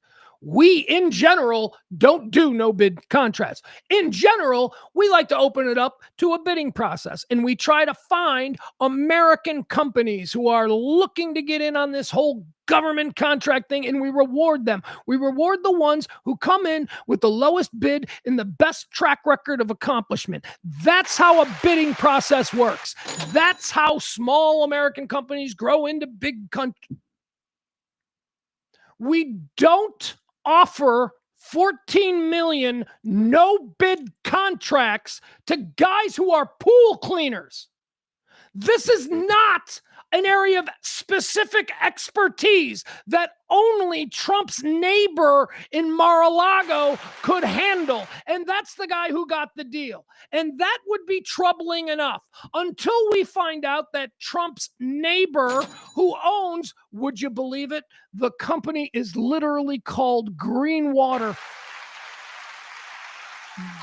The whole problem with this is that the water isn't blue, that it was green. He was paid $14 million to make it blue because Trump wants it crystal clear, and it was blue for 48 hours, and now it's green. And yeah, the company's name is Green Water. The guy who runs it is John Cafaro. He's Trump's buddy. He's a member of Mar-a-Lago. He lives down the block. I'm sure their kids played together. John Cafaro got the no-bid contract. Is this even starting to fucking irritate you, Byron? Or are you sitting there going, nah, that's fine. That's fine. I love Byron. I love Barney. I love all of my people that I am currently politically in opposition to. They're fun dudes. We can have fun. But you cannot be listening to me doing this and be like, yeah, no, I got no problem with the neighbor at Mar-a-Lago who runs the industrial pool cleaning company, who also has the contracts for all of Trump's resorts and golf courses. That's how he came to him. You know what we should do? We should just clean up everything here in Washington, which, as I said yesterday, is admirable. It's usually a thing that the fucking first lady does. It's not what the president makes his priority, but okay, it's fine. If it was any other president or any other administration, I don't think that we'd have gotten bent out of shape about somebody going, it's our 250th birthday, let's clean up Washington. That sounds reasonable. I mean, I remember our 100th, 1976? There must have been a national budget to paint every fire hydrant in America red, white, and blue. Every fire hydrant in America was painted red, white, and blue. You telling me that wasn't a special expense that was utilized to celebrate properly our nation's 100th birthday? 200th, bicentennial?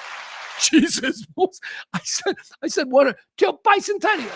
Right? That was an expense. So, okay. So we got $250 coming up. There's going to be expenses. Of course, I want you to sandblast the Washington Monument. I want you to maybe clear some of the junk off the steps of the Lincoln Memorial. And Trump himself was really focused on the water of the reflecting pool. That's fine. It's just then he went about it in a grifty con man way that benefited him and his friends. Gee, I wonder if he now gets the pools cleaned at all the Mar-a-Lago and Trump resorts. I wonder if that bill is now free and clear because he awarded a $14 million contract to this guy, John Cafaro. All of that is really troubling. It gets worse because John Cafaro is a convicted felon. And it gets worse. He's a convicted felon because of political corruption. Like every fucking thing. First of all, let's look at this guy. You want to see a picture of him? Oh, yeah. Yeah, you want to see a good guy? You want to see a guy? Look, I'm the best judge of character I know. When I see a dude, I size him up immediately. I go, that fucking guy sucks. Or I go, it's probably a good dude. I get a good vibe from him. I can tell the way. Look at his eyes. Look at the way he's carrying himself. Look at the ease in his shoulders. He's not threatened by anybody. That's a good dude. I know how to do it. Then every once in a while, you see a guy like this, and it's the direct opposite. All right, so here he is. Here is convicted felon John Cafaro, good friend of Donald Trump, neighbor. He does all the pools and stuff at the Trump resorts. Here he is. He's a good-looking man. This is this is him. Oh, we make it bigger. There we go. Look at that guy. I shit you not. I shit you not. No bid contract awarded to this guy who lives at Mar-a-Lago, or lives on the little neighborhood of Mar-a-Lago, who currently has a long-standing contract to do this kind of water and pool work for all the Trump resorts. He's a convicted felon. He was convicted back in the 1980s, I think, for trying to bribe Ohio Congressman James Traficant. Remember that guy? Remember when Traficant got taken down? I do. Didn't know this guy was involved. Yep, he's the one who did it. This is Trump's buddy who got the $14 million. Look at him. I'm sure she's with him because he's a loving and caring partner. All right, let's learn about him, shall we? Why not? Like I said, it gets worse. Dude is straight up a Dick Tracy villain.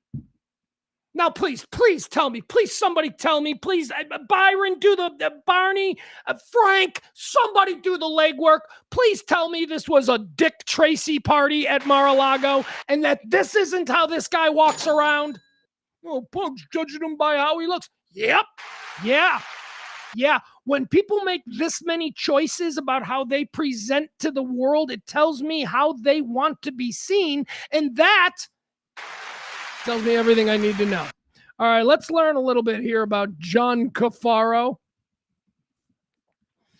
That woman is so gross. Like, just honestly, like, she's hot. Like, if I picked her up in a bar, not that I could because she's way out of my league, but imagine she wasn't. Like, if I'm her next guy and then I see a picture of this dude who she's been banging, I'm out. I'm like, no, you're gross. You got like weird Dick Tracy Trump conman friend junk all over you. Yucky. John J.J. Cafaro, and I told you it gets worse. Yeah, he's also mob ties, like way mobbed up, way organized crimed up. John J.J. Cafaro, a wealthy Ohio shopping mall developer, Mar-a-Lago neighbor, and prominent political donor whom Donald Trump has publicly praised, has a history of notable federal legal problems stemming from political corruption and campaign finance fraud. His primary legal entanglements, the guy we're looking at here, who received, never forget, the $14 million no-bid contract to do a really shitty job on our reflecting pool. More on that in a moment. His primary legal entanglements include two distinct federal felony convictions. The first one was the Jim Traficant bribery scandal. Why did I say back in the 80s or 90s? This only goes back to 2001. I don't know. I thought it was a lot longer ago than that. In May of 2001, Cafaro pled guilty to federal charges under the bribery statute for conspiring to provide an unlawful gratuity. He admitted giving Representative James Traficant $13,000 in cash, along with other items of value. Why did he do it? The bribes were intended to secure Traficant's congressional influence to help a Virginia-based aerospace company that he owned secure a lucrative federal contract for laser-guided airplane landing systems. That's right. It's not his first time trying to go for federal contracts. In the past, when he wanted one of his country to get one, he would have to bribe a corrupt congressman. But not anymore, because his buddy's in the White House and he gets no bid access to all the best pool cleaning jobs that the United States can offer. Come on, man. Come on. Do the research yourself. This took me all of 45 minutes this morning to find all this stuff out about this guy.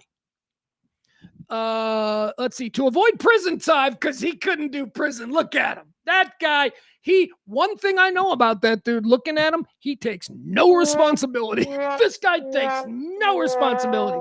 So how did he get out of going to prison? Well, he turned on Traficant, of course. He's also a gutless rat. He's exactly just like Trump. Just throw everybody under the bus. That's why I always get upset. People are like, Trump is like a crime boss. I'm like, fuck you. Trump is not like a crime boss. Crime bosses actually have integrity. They don't rat. They don't narc. Trump does all of that stuff as a reflex. He's not a crime boss. He's a silver spoon daddy's boy. That's how he acts. Get it right. To avoid prison time, this handsome fella here, Cafaro, cooperated with federal prosecutors and testified against Traficant. While Traficant was convicted and sentenced to 7 years in prison, this handsome devil, Cafaro, was sentenced in November 2002 to 15 months of probation and a $150,000 fine. Yeah, he ain't built for prison. Look at that guy. He's probably a toupee. Like the toupee will be half hanging on. He'll be bent over. There's some giant Devo-looking dude just railing him. His toupee's flapping. He's crying. Yeah, he can't do prison. That guy's not built for it. Neither am I, if we're being honest. I ain't built for prison either. I'd make a great bitch. If I end up going to prison, I'm going to take Bobby Knight's advice, and I'm just going to go with it. I'm going to try and make myself pretty.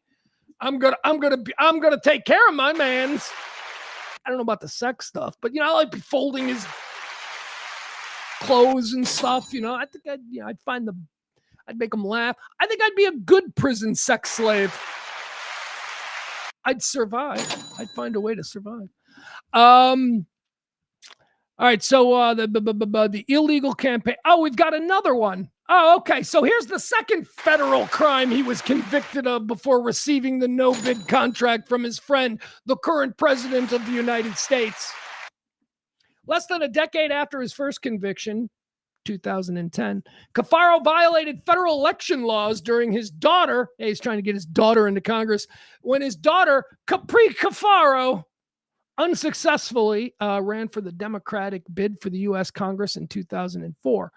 In March of 2010, Cafaro pled guilty to felony charges of making a material. In March of 2010, Cafaro pled guilty to a felony charge of making a materially false statement. He caused his daughter's campaign committee to file a false report with the FEC, Federal Election Committee. Cafaro had circumvented individual contribution limits. Remember his daughter. He's trying to get his daughter elected. Cafaro had circumvented individual contribution limits by making an undisclosed $10,000 loan to a law student who was being recruited to serve as his daughter's campaign manager. The loan, which federal judges noted was never meant to be paid back, was hidden from the FEC.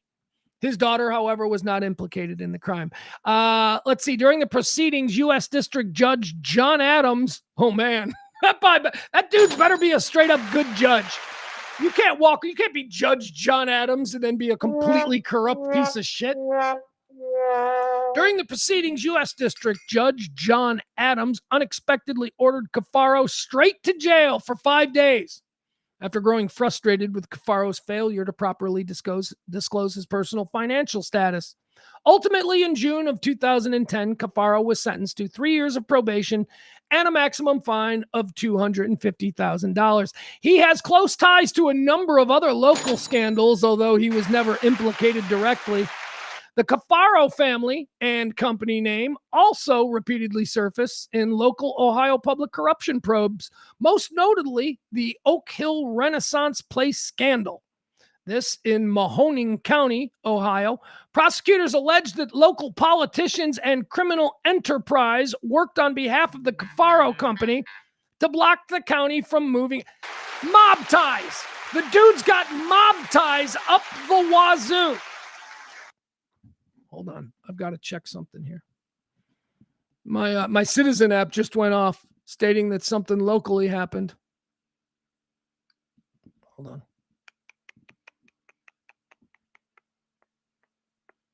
Let's see here. Man in critical. This is how far away from me is this? Let me see.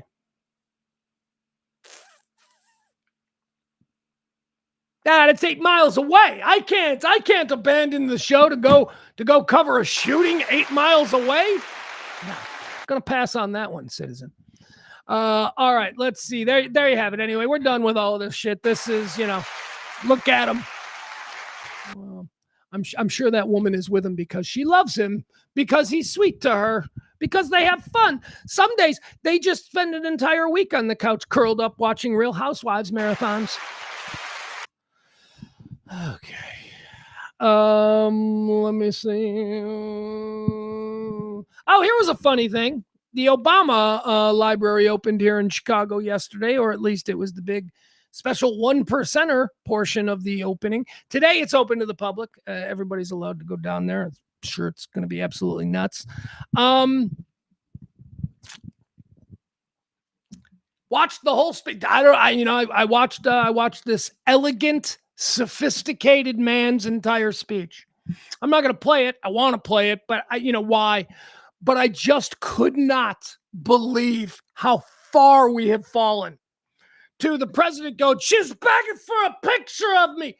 To Barack Obama, this elegant, articulated, intellectual man, still looking amazing in a suit, physically fit, represents everything that I think America could be proud of. Up there just speaking beautifully.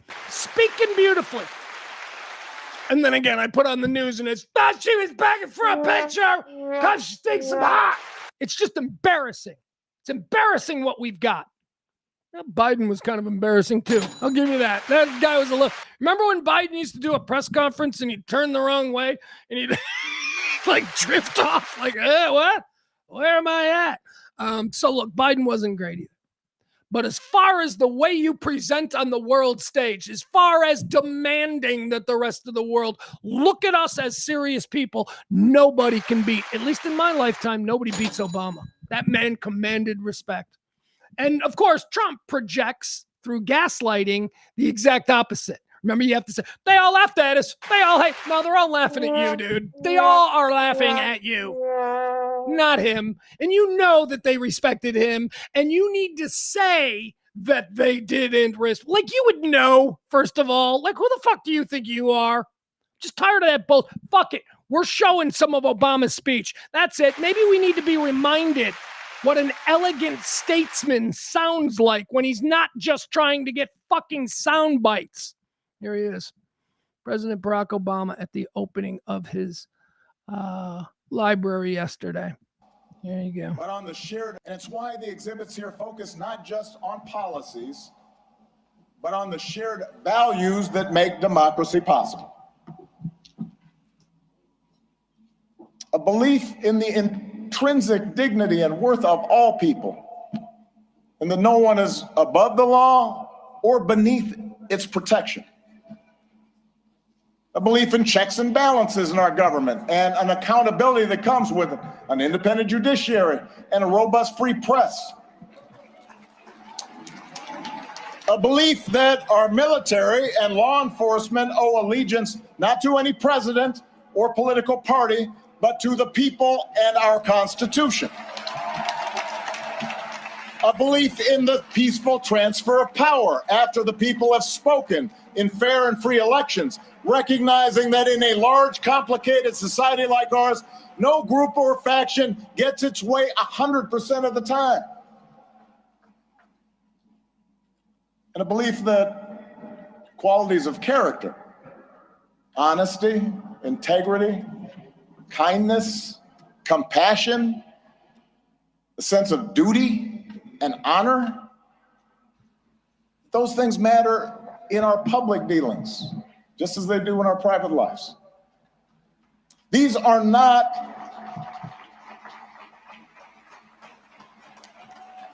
these are the values and traditions I believe in. And they are not Republican or Democratic values. They're American values we can all share, regardless of party. Values every president here today, as different as we are, has tried our best to uphold. Values that John McCain and Mitt Romney believed in, no less than I did. It is our greatest inheritance, the story of America at its best, because it reflects a basic faith in the decency of our fellow citizens. There you have it. That's what I call, that's a statesman. That's a statesman, something that we have not seen in a very long time and something that hopefully we'll get next. I don't know where it's going to come from. There was another piece of video here that was great because I'm a big Michelle fan. Look, man, I'm completely convinced that she was born a woman. What with her daughters looking exactly like her at that age. Whatever. Yeah, you got the president, the Barack Hussein Obama, Barack Hussein. Why do you think he's saying the middle name? Because he thinks that little of you. He thinks you're a stupid trigger bitch who is going to hear Hussein and be reminded that you hate Arabs. That's what he's hoping. That's why he's calling Barack Obama, Barack Hussein Obama. It's called a fucking dog whistle. He's trying to say something without, you don't say his middle name. He says it because it's a Hussein. If his middle name was Andrew, if it was Barack Andrew Obama, you would never hear it. That's how small the president thinks you are. And some of you are. He connects with some people. Anyway, there was another moment there. Michelle's the one who has the knives. Michelle is the one that is a little bit more frisky when it comes to, the shooting back. Obama himself is still in the statesman role, and he should be, and he will. He'll take that to his grave. He is one of the most important Americans who has ever lived. Sorry, Byron. Sorry, Frank. It's true. And here's another thing. You will never see another presidential library, at least the next one, the next presidential library that opens, you will never see anything like what we saw for Barack Obama. You think Trump is going to get the dignitaries from around the world to come in and pay homage to him? You think you think Obama and Clinton and Hillary and Biden and George W. and Laura, you think they're going to show up for Trump's library? Fuck no. It's going to be a bunch of hillbillies and Kid Rock doing an acoustic set. That's what Trump's going to get, because that is how history is going to look at this clusterfuck. And you know what? Some of you are on the wrong side of it. Some of you are going to have to explain to your grandkids why you have a MAGA hat in the back of your closet. Because they're going to be like, Daddy, were you a Nazi? Granddaddy? History is not going to look at this shit well. That is a man who history is going to remember favorably, not Trump. So anyway, back to Michelle.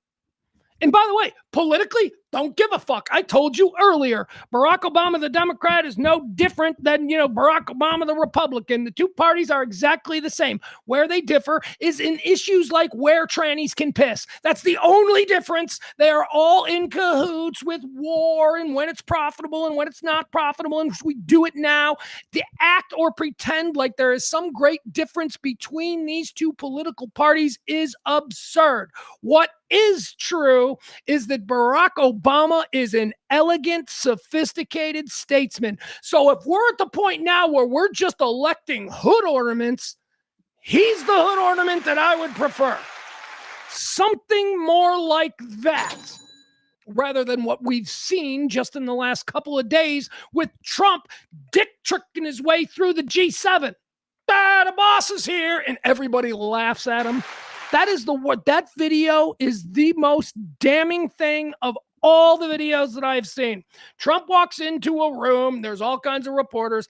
All the other members of the G7 are there. They're waiting for him because he's on Trump time, because he has no respect for anybody else. They're waiting for him to get the thing started. He walks in and he announces, "I'm the boss." And instantly, everybody laughs. I think it was lost on him. I don't think that he really understood what the laughter was. So that's what we have. Anyway, Michelle, who sometimes gets the knives out a little bit, and why not? I believe some big dumb hillbilly got up on stage on the lawn at the White House and announced that she was born a man the other night. So, she's got a right to be a little, but once again, classy, elegant, sophisticated, articulate. That's who Michelle Obama is. Here's what she had to say. This was a pretty good moment. She's up there talking about all of the things that she loves about her husband, right? As opposed to Melania, who would be like, "I love that we have penthouse in New York, and I love that he give me gold card." And that's Melania talking about her husband. "I love that he gave me genetic freak boy who is 8 feet tall." That's Melania up there at the Trump opening of the library talking about her man. No, Michelle gave a gorgeous speech not about politics, about the man she married, about the father, it was beautiful. But she also got a couple of digs in, and she brought the room down when she talked about Barack Obama winning the Nobel Peace Prize, which of course we know is something Trump will never get. Oh, I want it. I want it so bad. Anyway, here she is.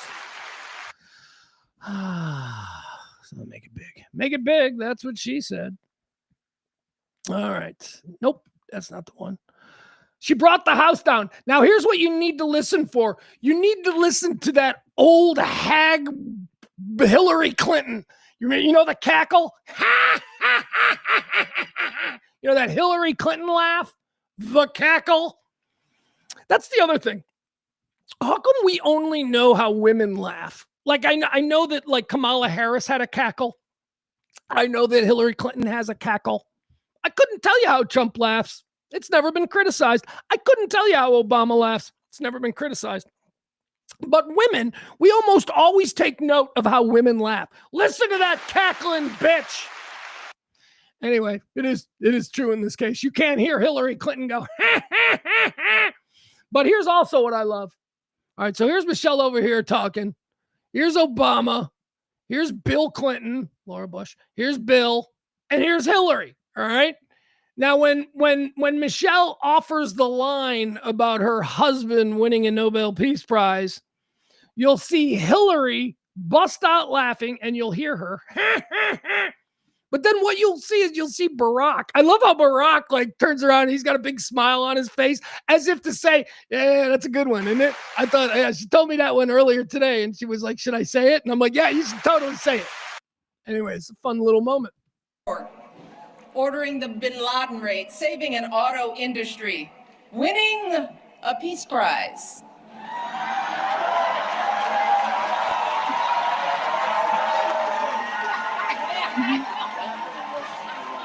Did you hear that?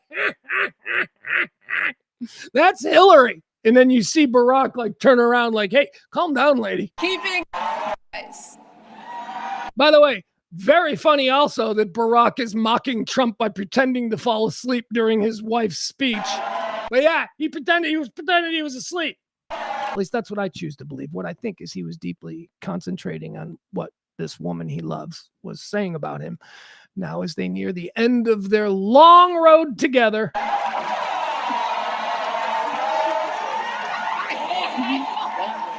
Did you hear her? She said Hillary's something like, "Ha, ha, ha, I told him."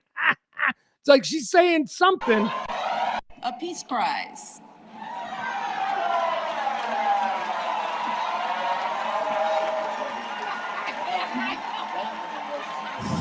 keeping us safe. See, okay, look, that's great. Look at her. She's laughing. Bill has no idea what's going on.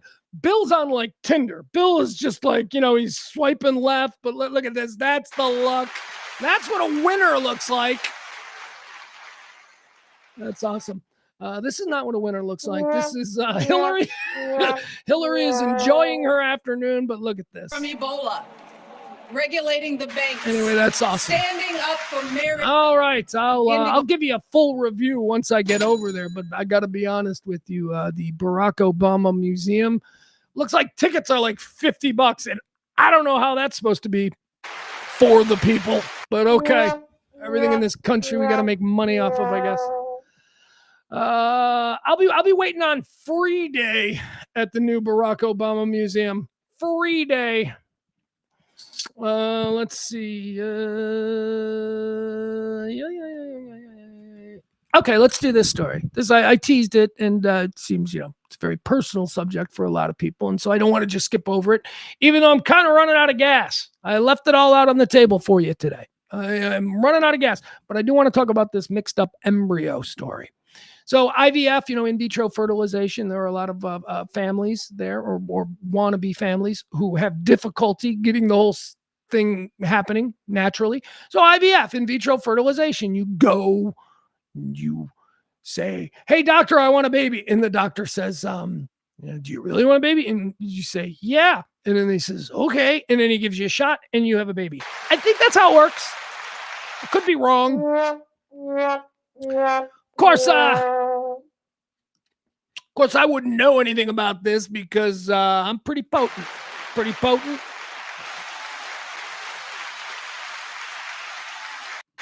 And I make boys. Apparently. 2 for 2 with boys. 2 for 2. All right. Yeah, I'd have been a great king. I'd have been a great medieval king. My firstborn was a boy. My secondborn was a boy. My reign would echo through the ages with that kind of legacy. All right, so it's common. My partner Kelly, she had two kids through IVF, but so what happens? Here's how it works. Okay, they implant an embryo. Is that the right word? I don't know. I don't even want to look at the chat room because this is where like April makes me feel stupid and Maddie's gonna make me feel stupid. Whatever. You implant something and it's yours, right? It's supposed to be yours. It's the test tube. All right. So you take the egg from the woman. I'm going to use the words wrong. It's okay. You understand the greater idea. So you take the egg from the woman, you take the jizz from the dude, and you go into a lab and you go and you mix it all up, and then apparently it gets fertilized, and then you put it back in the woman, and then the woman carries the baby. At least that's my understanding, and I've read this story. That's the level of expert that I am. Okay, so here's the problem with this particular situation. They implanted in this woman the wrong fertilized embryo, and she didn't know, and nobody knew. Here, I'll show you the picture. She didn't know that they had implanted the wrong fertilized embryo until when everybody found out, and everybody found out at birth because here's the baby that was born. Yeah, that's the baby. Oops. Clearly, something is amiss here. So they implanted the embryo, the fertilized embryo of another hopeful family that was there at this clinic. They were South Asian, as you can see, Indian or Tamilese or whatever it is, Indonesian. And these two folks here, they had the baby. The baby came out. The baby was black. I wonder, brown? I don't know. First of all, I don't think we should call black people because I've never felt that color was black. We should call them mochas. That's a mocha color. It's like a nice mocha cream color. It is not black. Anyway, this baby is certainly not black either, but definitely not white. And we know now genetically because they found the parents who were supposed to have this baby. They found them, and they are Southeast Asian. All right, so here's the story. Let me give it to you. Hold on, I just lost my place. All right, here it is. As we look at these people, they seem nice. They seem like a really nice couple, and they just wanted to have a baby, and they paid the money, and they implanted the wrong embryo, and this baby was born. The Florida couple at the center of an IVF mix. It's always Florida. This shit always happens in Florida. The Florida couple at the center of an IVF mix-up. Okay, just keep giving me pop-ups. Just keep giving me pop-ups so that I just did battle. I'm trying to read this story, and I'm reading sentences, and I'm scrolling down as I get to the next sentence, and then a pop-up appeared, and I tried to scroll away from it, and the pop-up kept getting bigger. It kept following. What kind of bullshit is that? That shouldn't be allowed. Suddenly, I'm doing battle on the New York Post page, trying to get away from a pop-up that seems to be following me. The Florida couple at the center of the IVF mix-up have vowed to remain. I got to read this again. The Florida couple at the center of an IVF mix-up have vowed to remain their baby girl's permanent parents. There we go. After hammering out an agreement with the bio parents. All right, so that's all we need to know. We don't need to go into any more of this, but you see the couple there. And now understand this. Here is what's happened. These two, this lovely couple with their nice little newborn baby, that isn't theirs genetically. That baby, that embryo, that fertilized embryo was implanted by accident into this nice blonde white lady. This nice blonde white lady carried it and put headphones on her belly, and this husband here sang to it, and they fell in love with the baby as it was born. And then it came out, and they're like, whoa, what up, right? This baby has no genetic ties to these people. There is another couple at the exact same in vitro clinic who donated the egg and the sperm that was fertilized and implanted into this woman. This baby is not their baby. This baby is somebody else's baby. This is the direct genetic offspring of this other couple. And this other couple and this family, the white family said, we want to keep it. And here's where we are. Apparently, they're going to keep it. This couple, after carrying this baby, and again, this is why it's so strange to me, because they know who the real parents of this kid is. They've identified them to the extent that this white family have talked to them and they reached a deal. Now, the details of the deal haven't been explained. But oh my God. I don't want to look at it from the standpoint of this family, the white family who has decided to keep it. I want to look at this from the standpoint of the family who this is their kid. This is their actual genetic child. And it was accidentally baked in an oven that wasn't theirs. And now the baby's staying there with that family in that kitchen.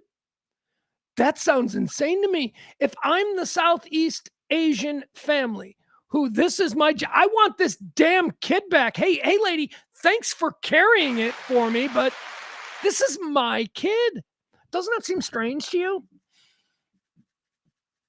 I mean, because genetically and biologically, this kid, now they say that they're going to have a nice ongoing lifelong relationship with these people, but money has to be involved, right? And is there an amount of money that would get you if you were in this situation where somebody else accidentally carried and birthed your genetic child? Is there a situation or an amount of money that you would be like, yeah, okay. I mean, it would be millions. Let's be honest. It would have to be millions. All right, you know what? Let's get into this. I know we said we wouldn't, but let's get into it. Tiffany Score and Stephen Mills have confirmed the identities of the genetic parents of their 6-month-old daughter, Shay, and have come to a mutually devised custody agreement with them, according to court papers filed in Orange County on Friday. Score and Mills, that's the people we're looking at here, Score and Mills sued the Fertility Center of Orlando and its head reproductive endocrinologist. I would think yes. I would think that would term from yesterday. Goes without saying. I would think that goes without saying. You are suing. So is the other family, right? The other family should be suing too. They just produced a baby and gave it away. I couldn't do that. I'd be like, look, I'm sorry, but that is my child. That is my daughter. That is our daughter. As my wife and I, that is our daughter. Look at her. She looks just like us. Score & Mills sued the Fertility Center of Orlando and its head reproductive endocrinologist, Dr. Milton McNichol, in January for allegedly implanting the wrong embryo back in April of 2025, which the hopeful mom-to-be only discovered after giving birth to a non-Caucasian. Yeah, that would have made it kind of obvious. Score & Mills are keeping the details of the custody deal with Shay's genetic parents private. And this is what I don't get. Shay's genetic parents were obviously also interested in having a child, as they were other clients of the fertility clinic. Why wouldn't they say, that's our child?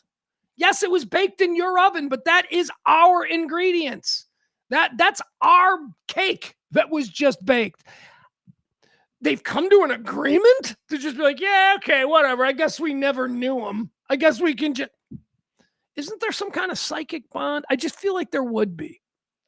I know people give up babies for adoption all the time. That's another thing that I can't wrap my head around. And in this case, it wouldn't be a situation where you would expect the person to give the child up for adoption. When people give children up for adoption, it's because they don't want the child, or because they feel maybe they want it, but they feel they can't provide for the child. In this case, these are two people who are actively involved with an IVF treatment clinic. They were trying to have a child. So I don't know. It's just very strange.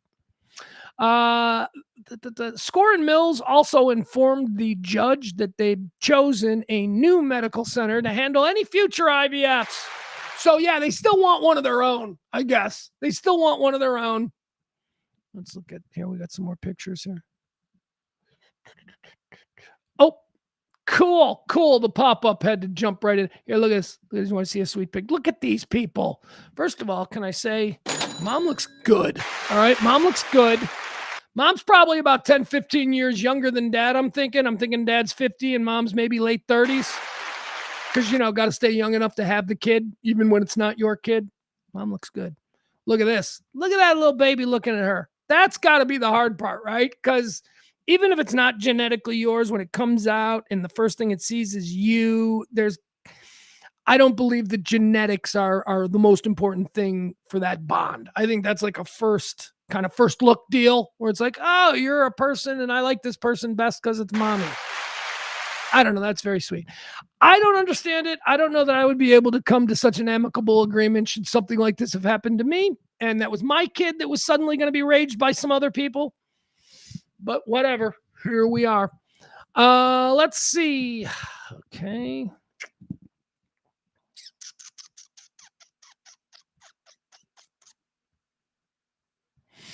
Barney says maybe a Daddy Warbucks amount of money. Yeah. I mean, look, it would have to be it would have to be life-changing money. And then even then I'd be like, well, I still want to have some kind of relationship. Can I be like the uncle? Can I? And is he going to know that, I am? I would have some stipulations. I could be maybe if like the right amount of money was involved here, but I would have some stipulations. I think anyway. Okay, here we go. Anti-Libfen says, is it genetically entirely the property of the Southeast Asian couple? Yeah, it's the mom and the dad, I guess. They fertilize. So I guess the white couple, dad jizz, mom egg, mix it up, baby to be. And I guess the Asian couple's the same thing, right? Dad jizz, mom egg, mix it up. And I guess just when they went to do the implantment, somebody opened up the cabinet and pulled the wrong one. I don't know how it works. I'm trying to oversimplify it. But yeah, Maddie, it is the best of my knowledge, it is 100% genetically the other parent's kid. All right, let's see. We don't need to do that. We'll save that for another day. We don't need that. All right, let's do 3 videos, okay? 3 videos, and one more time as we get out of here on a Friday. And when I say get out of here, we got about another 20 minutes or so because I got a bunch of bits we got to do. I do want to thank one more time our Pledge Week heroes. Please help this show. Please, if you can drop anything, that would be so great. We got bills. It's the 20th of the month. Drop a little something. Thank you to our Pledge Week heroes who are supporting this kind of talk radio, daily talk radio. And like anything else you're going to hear, we're not Republicans, we're not Democrats. We're crazy and we're pissed. Thank you to Jen. Thank you to Leslie. Thank you to Tracy. Thank you to Peter. 3 times. Thank you to Barney. Twice. Mama B, the best. Heidi, thank you. And April. Those are our Pledge Week heroes. Please drop a little something in the Cash App or the Venmo and help this show continue. All right, enough of that. Let's see. 3 vids. 3 vids is where we take a look at 3 pieces of video that are circulating virally, and we talk about them. Try and explore as to why maybe they're so popular, because they're always fun. This is okay. So this comes from, all right, look, we're going to do a segment called Can't Beat Fun at the Old Ballpark, but here, this is another baseball thing. And this happened to come from a game I was watching last night. And I watched this moment happen and I thought, oh, that's funny. I wonder if there's video. And then this morning when I came in here today, I was like, I wonder if there's video. And sure enough, because I'm not the only one who thought it was funny. So there's a new thing with baseball game television presentations. They try to jazz it up. The local production of your baseball game in 2026 is different than it was in 1995 or 1999. For many reasons. I mean, from the ABS system to rule changes to maybe a bit more informal conversation being regular in the booth, whatever, it's changed. But one of the things that they have changed is suddenly now we just interrupt the games with long form interviews on the sideline. We now have baseball dugout and sideline in-game reporters. This wasn't always the case, and I know it's been around for a while, and I don't mean to say that it's just new this year. It's been around for a while, but it is intrusive. I do find it to be very intrusive. Like an example is my local White Sox broadcast team. Every Friday night home game, they do a special broadcast. It's called like Friday Night Live or whatever. And it's not a traditional baseball broadcast. Yes, we're seeing the game. And yes, there's 2 broadcasters calling the game, but there's all kinds of, like, they got comedians that come and sit in the booth with them. And, they're constantly, they got players wired up in the dugout that they're checking in with. It's fun, but it's also intrusive. Like when they have, like, I'm sorry, but we're up to bat. Why are you spending 5 minutes talking to the pitching coach about minor league arms? All right. I want to hear you talk. Anyway, I found some of the stuff intrusive. Here's an example of that. This comes from last night, Yankees White Sox game. Here, watch this. This is the Yankees sideline reporter. I'm glad. I thought, like I said, when I saw this last night, I didn't save it, and usually I'll forward it so that I can use it for the show. And I didn't think that it was going to be easy to find, but it was easy to find because apparently more than just me and John Boy think this is hysterical.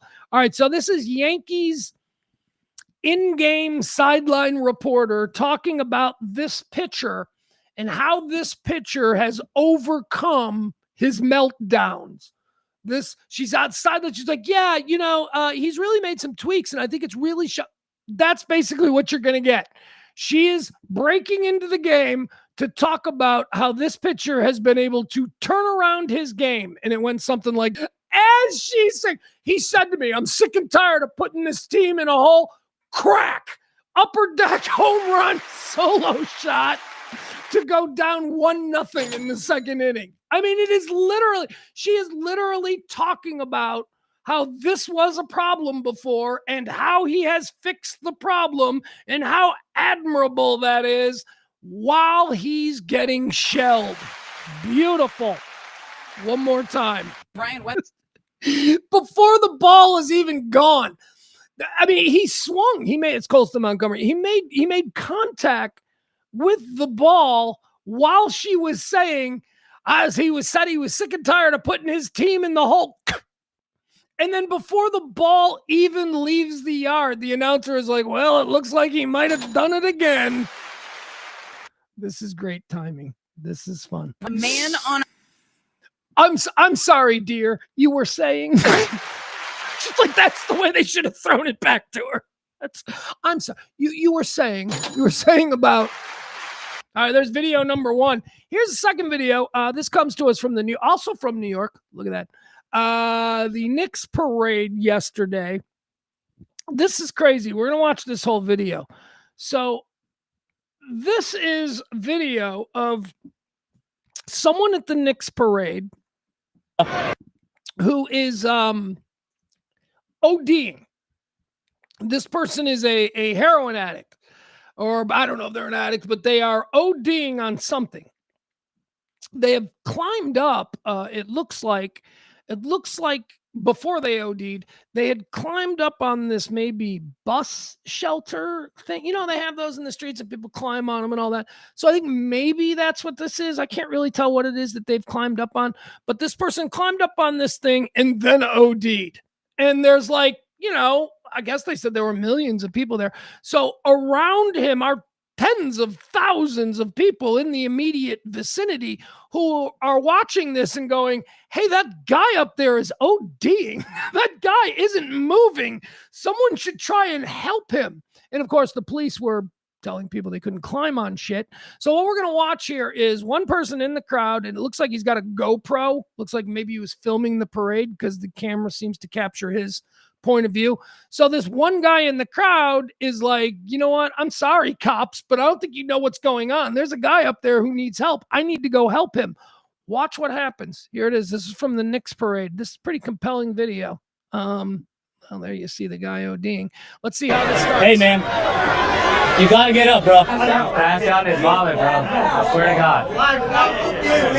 God. See, they're trying to, right there, he's trying to explain to the cop, look, you got to let us climb up there. This guy is up there. This guy's up there and he's sick. And I think the cop kind of gives him a look like, all right, fine, go. I can't tell you to go up there, but. I'm gonna go up there. Fuck it. I swear to God. I'm not trying to I'm just gonna climb up there. I swear to God. They're gonna tell you to get off. Well, then he's gonna die. Oh, no. Damn, we really follow the rules out here. I'm sorry, man. That guy's passed out. That guy's passed out, man. Got to.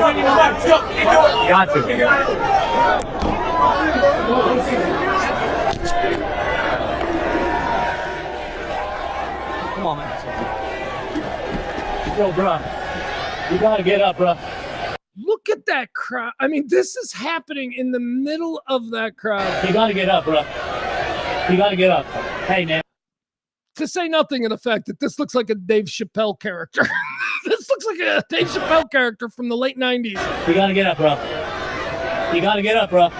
Hey, man. You gotta get up, bro. Hey, man, you gotta get up, bro. Come on. If anybody can actually help. Hey, man. He still has a ambulance. He has a pay. You're medical? Okay, get over here. Get over here. All right, so now I don't know if she's a first responder or an off-duty nurse or something, but some woman who is presenting credentials as having some kind of medical background or expertise is being brought up. They're like, come on up. So now we've got a girl who is going to climb up and try and resuscitate this guy. Get him off. Okay. You're medical? Okay, get over here. Get over here. Get him off. Okay. Can you hand this phone down there? She's got it. He's getting the phone. He's still on the poster. All right. So now watch. Now she is going to try and make him bring him conscious. What is that word? Resuscitate him? I don't know what. She's going to try and get him to snap out of it. And he does. And what he does immediately after coming to is quite interesting. Hey, you got it, bro. You got it, bro. Hey, we're good. Thank you. You got it, bro. It looks like she literally has some Narcan or something on her. Yeah, that's it. This woman is out there. She's got Narcan for ODs. All right, so now here he is. All right, so now he's up. Now she's just blasting him. And what's the first thing he does? Let's go. Come on. He's trying to make out with her. He doesn't know where he is. He's trying to make out with the woman who just saved his life. Watch it. Let's go. Come on. Come on. You gotta get down. Stop. She's like, would you stop? Would you stop? He's trying to make out with her. Come on. Come on. You gotta get down. Stop. It's critically important. Come on, don't play, brother. You gotta get your down. Look at her. Oh, they're coming. Hey, we got an ambulance. I'll get down there. Go for it, man. All right. Come on. There you have it. And they all worked together to slide him down and probably saved his life. So that was kind of awesome. I also thought it was funny. He's like, he comes out of it. First of all, and maybe that is something that young people in this, I don't know, I would think, anybody got Narcan? And I'd think nobody's got Narcan. But, you know, maybe in this world where people who are ODing on fentanyl and pills, everybody's taking pills. I mean, it's not my world. It's not the world that I exist in. But maybe there are people who have that kind of stuff. And maybe a medical professional like her going to some place like this, maybe she does have that inner. Narcan is the drug that you use to bring back people who have overdosed. Famously in Pulp Fiction, where they just put it right in his chest and he went, "Burr!" Anyway, it worked again. That guy came right to and immediately tried to shove his tongue down her throat. All right, that's video number two. We did the Yankees sideline reporter, and then we talked about the Knicks fan. Daniel Cormier, who is a multiple UFC Hall of Famer, multiple-time champion. He is also one of the play-by-play people, Joe Rogan, Daniel Cormier, John Enick. They're the guys who do the play-by-play. Daniel Cormier is involved in a thing that happened with Eric Trump. You know, the Eric Trump was looking for insider information. That story, nobody's talking about it. Everybody's pretending like it didn't happen. So, okay, whatever, we'll move on. But Daniel Cormier did go on one of the, I don't know if this is his podcast or one or the other, but he went on a podcast and he did talk about Josh Hokek and what Josh Hokek had to say about Michelle Obama, which is now everybody, Joe Rogan hasn't weighed in yet, and there's a reason for that. But everybody else has come out and said that was disgusting. I mean, Dana White picked up the phone and specifically called the New York Times to give them a quote on this. He said that he doesn't believe that we should ever censor free speech. And when you give somebody a microphone, they're going to say what they're going to say. But that he personally thought that there was no place in the world for that kind of talk, that Michelle Obama is absolutely a woman, and that Hokek should apologize for being so vulgar. I don't know what he said, but it was words to that effect. Everybody, only the absolute worst among us know or are still acting like that was totally okay. That's another one of these social litmus tests. Maybe you can use that this week. You just throw it out to your friends. Find out which ones are like, that was hysterical and there's nothing wrong with that. You know, you can just use that social litmus test. So Daniel Cormier was talking about it. He was asked directly, and this is what he had to say on the subject of what Hokek said about former First Lady Michelle Obama. Josh Hokek made a comment in the octagon on Saturday night or Sunday night after he won his fight. It was completely uncalled for. Josh has been in my gym. Josh was in the fighter meetings last weekend, and he wasn't doing the whole character thing. He's just a normal dude. He's a good fighter, and he's a great athlete. But the comments that he made in the octagon just made no sense. It was unnecessary. It was unnecessary. He started his post-fight interview, and he was going to do one of those gimmicky things that, honestly, like, I think it's lame as And then he stopped himself, and he did like an interview, and he was good. He could have left, and he could have made more fans than he walked in there with, because they would have gotten to see Josh Hokek. But instead, he goes and says the thing about Michelle Obama, who is as classy a person as you will ever meet, who has only represented herself, her family in this country with grace and class. She's been a person that it should be hard to take shots at, and it was just an unnecessary shot on her. That's the type of statement that divides. When in reality, we as a country should be trying to come together. So I absolutely hated that. I absolutely hated that. He needs to do better. He needs to do better because it looks like he's going to have a good career in the UFC, and he's going to have a ton of time to work his way towards a championship or at least fight for it. I get the gimmicks, but from the presser, where Dana was up and down with his reactions, where at times it looked like he thought it was funny, at times he looked like he was disgusted, at times he looked like he wanted to tell him to just shut the f up. To that comment in the octagon, it's gross. You just don't need to do it. It benefited him none to do that. There was no gain in Josh Hoke doing that, and it was disgusting. So get it together, dude. You don't need to be as outlandish as you are. And again, I know Josh, and I have a relationship with him. But when you do stuff like that, it really is hard to support you and support what you're doing.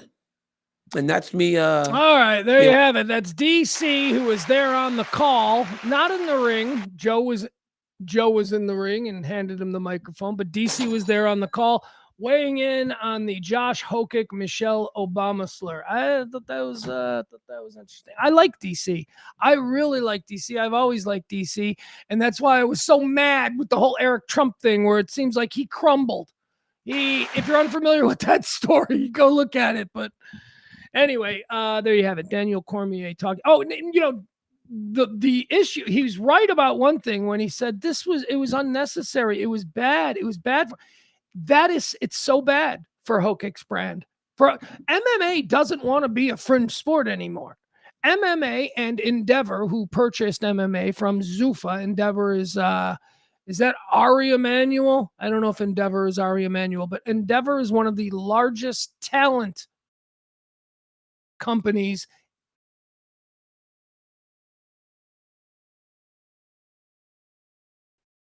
at all the A-listers, and one of the properties that Endeavor owns didn't want that shit. Endeavor bought UFC not because they wanted to be like some regional wrestling franchise that airs on Saturdays in the South.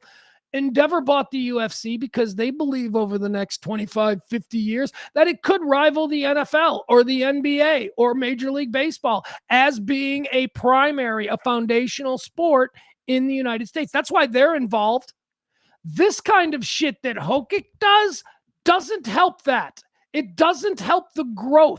What Hokic did was reinforce the belief that MMA is just a bunch of inbred stupids. It was lowest common denominator when Endeavor and Dana White would now like to maybe reach a little bit higher. Try and be something that is no longer thought of as blood sport. Remember, that was the blood sport. They want to be more. Did you see the advertisers? They've got Bud Light all over. They've got big advertisers.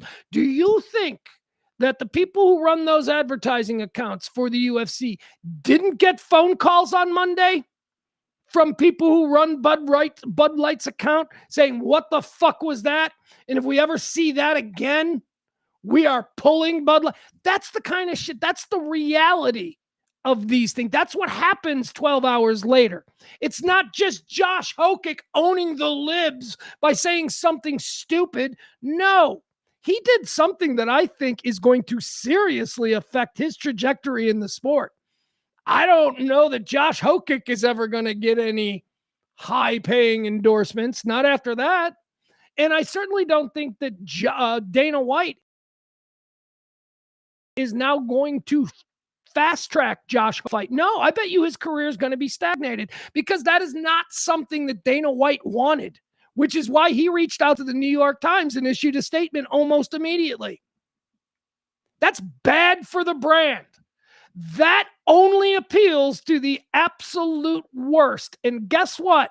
Bud Light and United Airlines do not want to be associated with a brand that appeals to the absolute worst.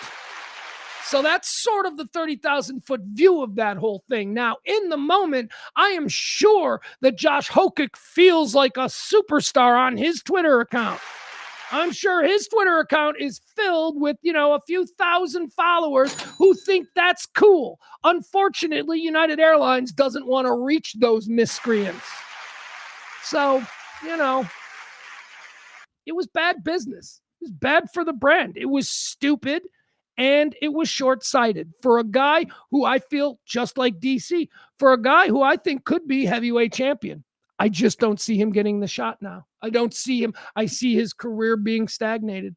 I see Dana not going out of his way to give him a fight that will put him in contention for the next title shot. I don't see that happening because he made a choice. And DC even said, and if you rewatch the whole thing, DC even said he made a statement. He talked to Joe. He was actually, kind of normal and okay and just fine. And he should have walked away.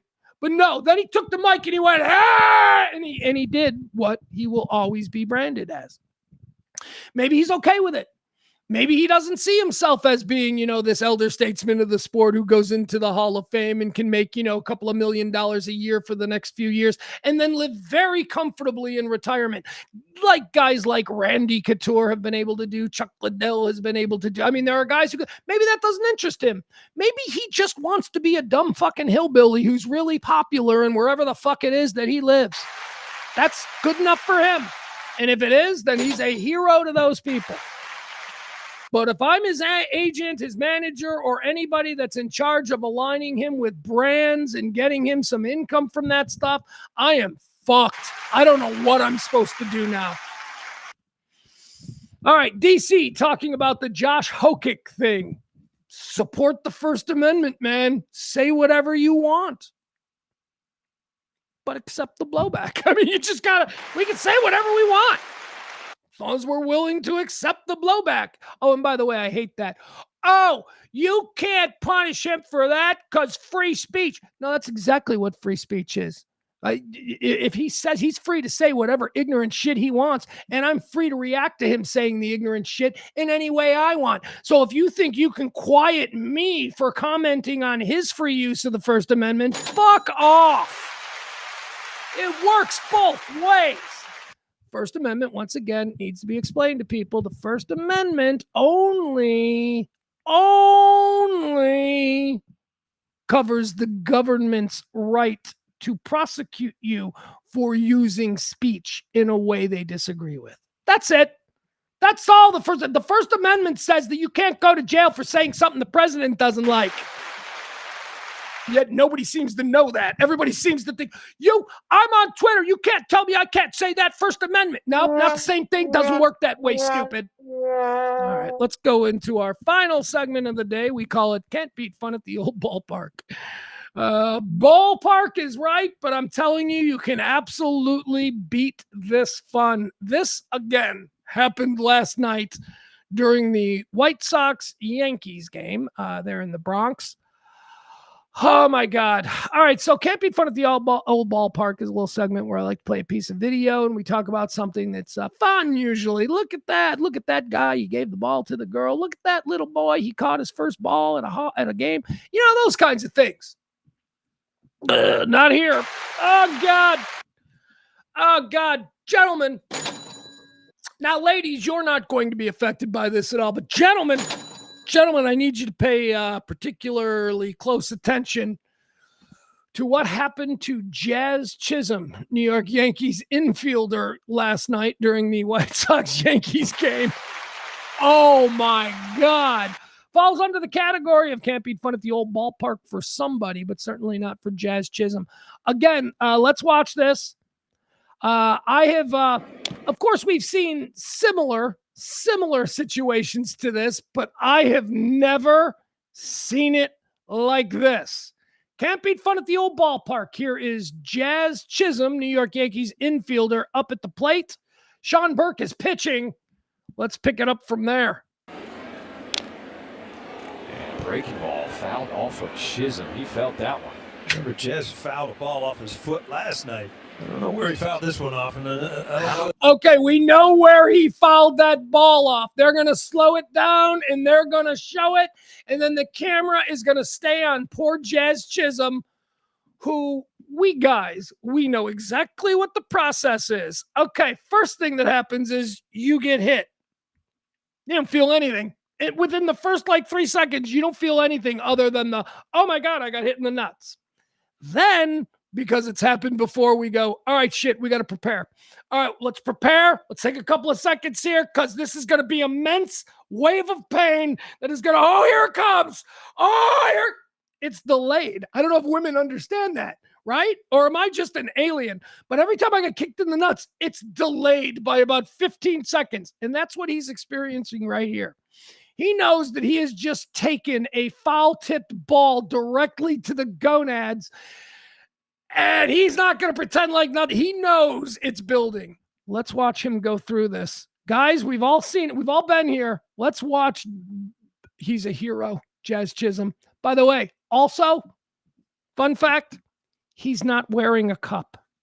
No, because apparently young athletes now don't wear cups. Did you know that? Did you know that they don't wear cups? He is not wearing a cup. And breaking ball fouled off of Chisholm. He felt that one. Remember, Jez fouled a ball off his foot last night. I don't know where he fouled this one off, and I don't really want to know. I don't think it was the foot. Good look at this curveball right here. See Jez hits right on the top of it. Good look at this curveball right here. See Jazz hits right on the top of it. Oh, that's why. Oh, God. Oh, that is what, especially, and again, for the ladies out there, I don't know if you understand a grazing. Like if you get grazed by a Nerf bullet in a Nerf fight where it just grazes the bottom 1% of your testicle, that will cause this building of pain, this wave of, all right, this hurts right now. It's a 2 right now. It's okay. We're up to 3. Okay, now it's 5. Oh God, here we go. 7, 8, 9, 10. Oh, kill me.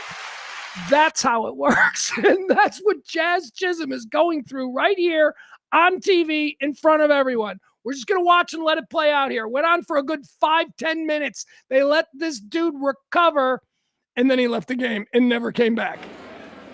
And a breaking ball fouled off of Chisholm. He felt that. In for Jazz. Yeah, like they said, concerned for how long this is going on. It went on a long time. They're going to give him as much time as he needs to get up. He spent a good 7 minutes just laying at home plate, making really awful grimace faces to the camera.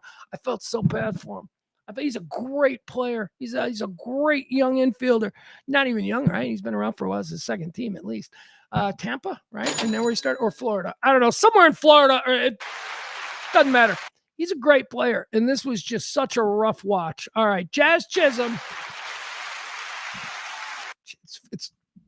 Is there a joke there that he got hit in the place that makes the jism, but his name is Chisholm? I don't know, kids. That's your assignment for the weekend. You gotta create a good foul tip to the nuts by Jazz Chisholm. You got a pun? Doesn't matter. I'll take a pun. I'll take any kind of joke. It's your responsibility. Monday, I want y'all to have Jazz Chisholm fouled off a ball and got hit in the nuts joke for me. That's it. Thank you so much, everybody, for this week. Again, I can't say it enough. I'm sorry for yesterday. I hope today was a little bit more fun and a little bit less self-serving and just awful. And I hope you like me again. Anyway, before we head into the weekend, I do want to thank one more time the people who made this Pledge Week. We got to continue it on Monday. I'm still going to be shaking the cup, but thank you to the people who help support this show. Jen, thank you. That was yesterday. Jen was the only person to tip yesterday, so thank you, Jen. Leslie, Tracy, Peter has now tipped 3 times throughout the course of this. Barney has tipped twice. Thank you. Mama B, of course, like clockwork. You can always count on her. Thank you so much. Heidi, same thing. And April. You guys rule. Thank you, folks. One more time. Venmo and Cash App are right there. Have a good weekend. We're going to try to over on our side, and we're going to rally back here, I guess, on Monday, and we'll just take it one show at a time. All right. I love you guys. Bye. Stay neighborly.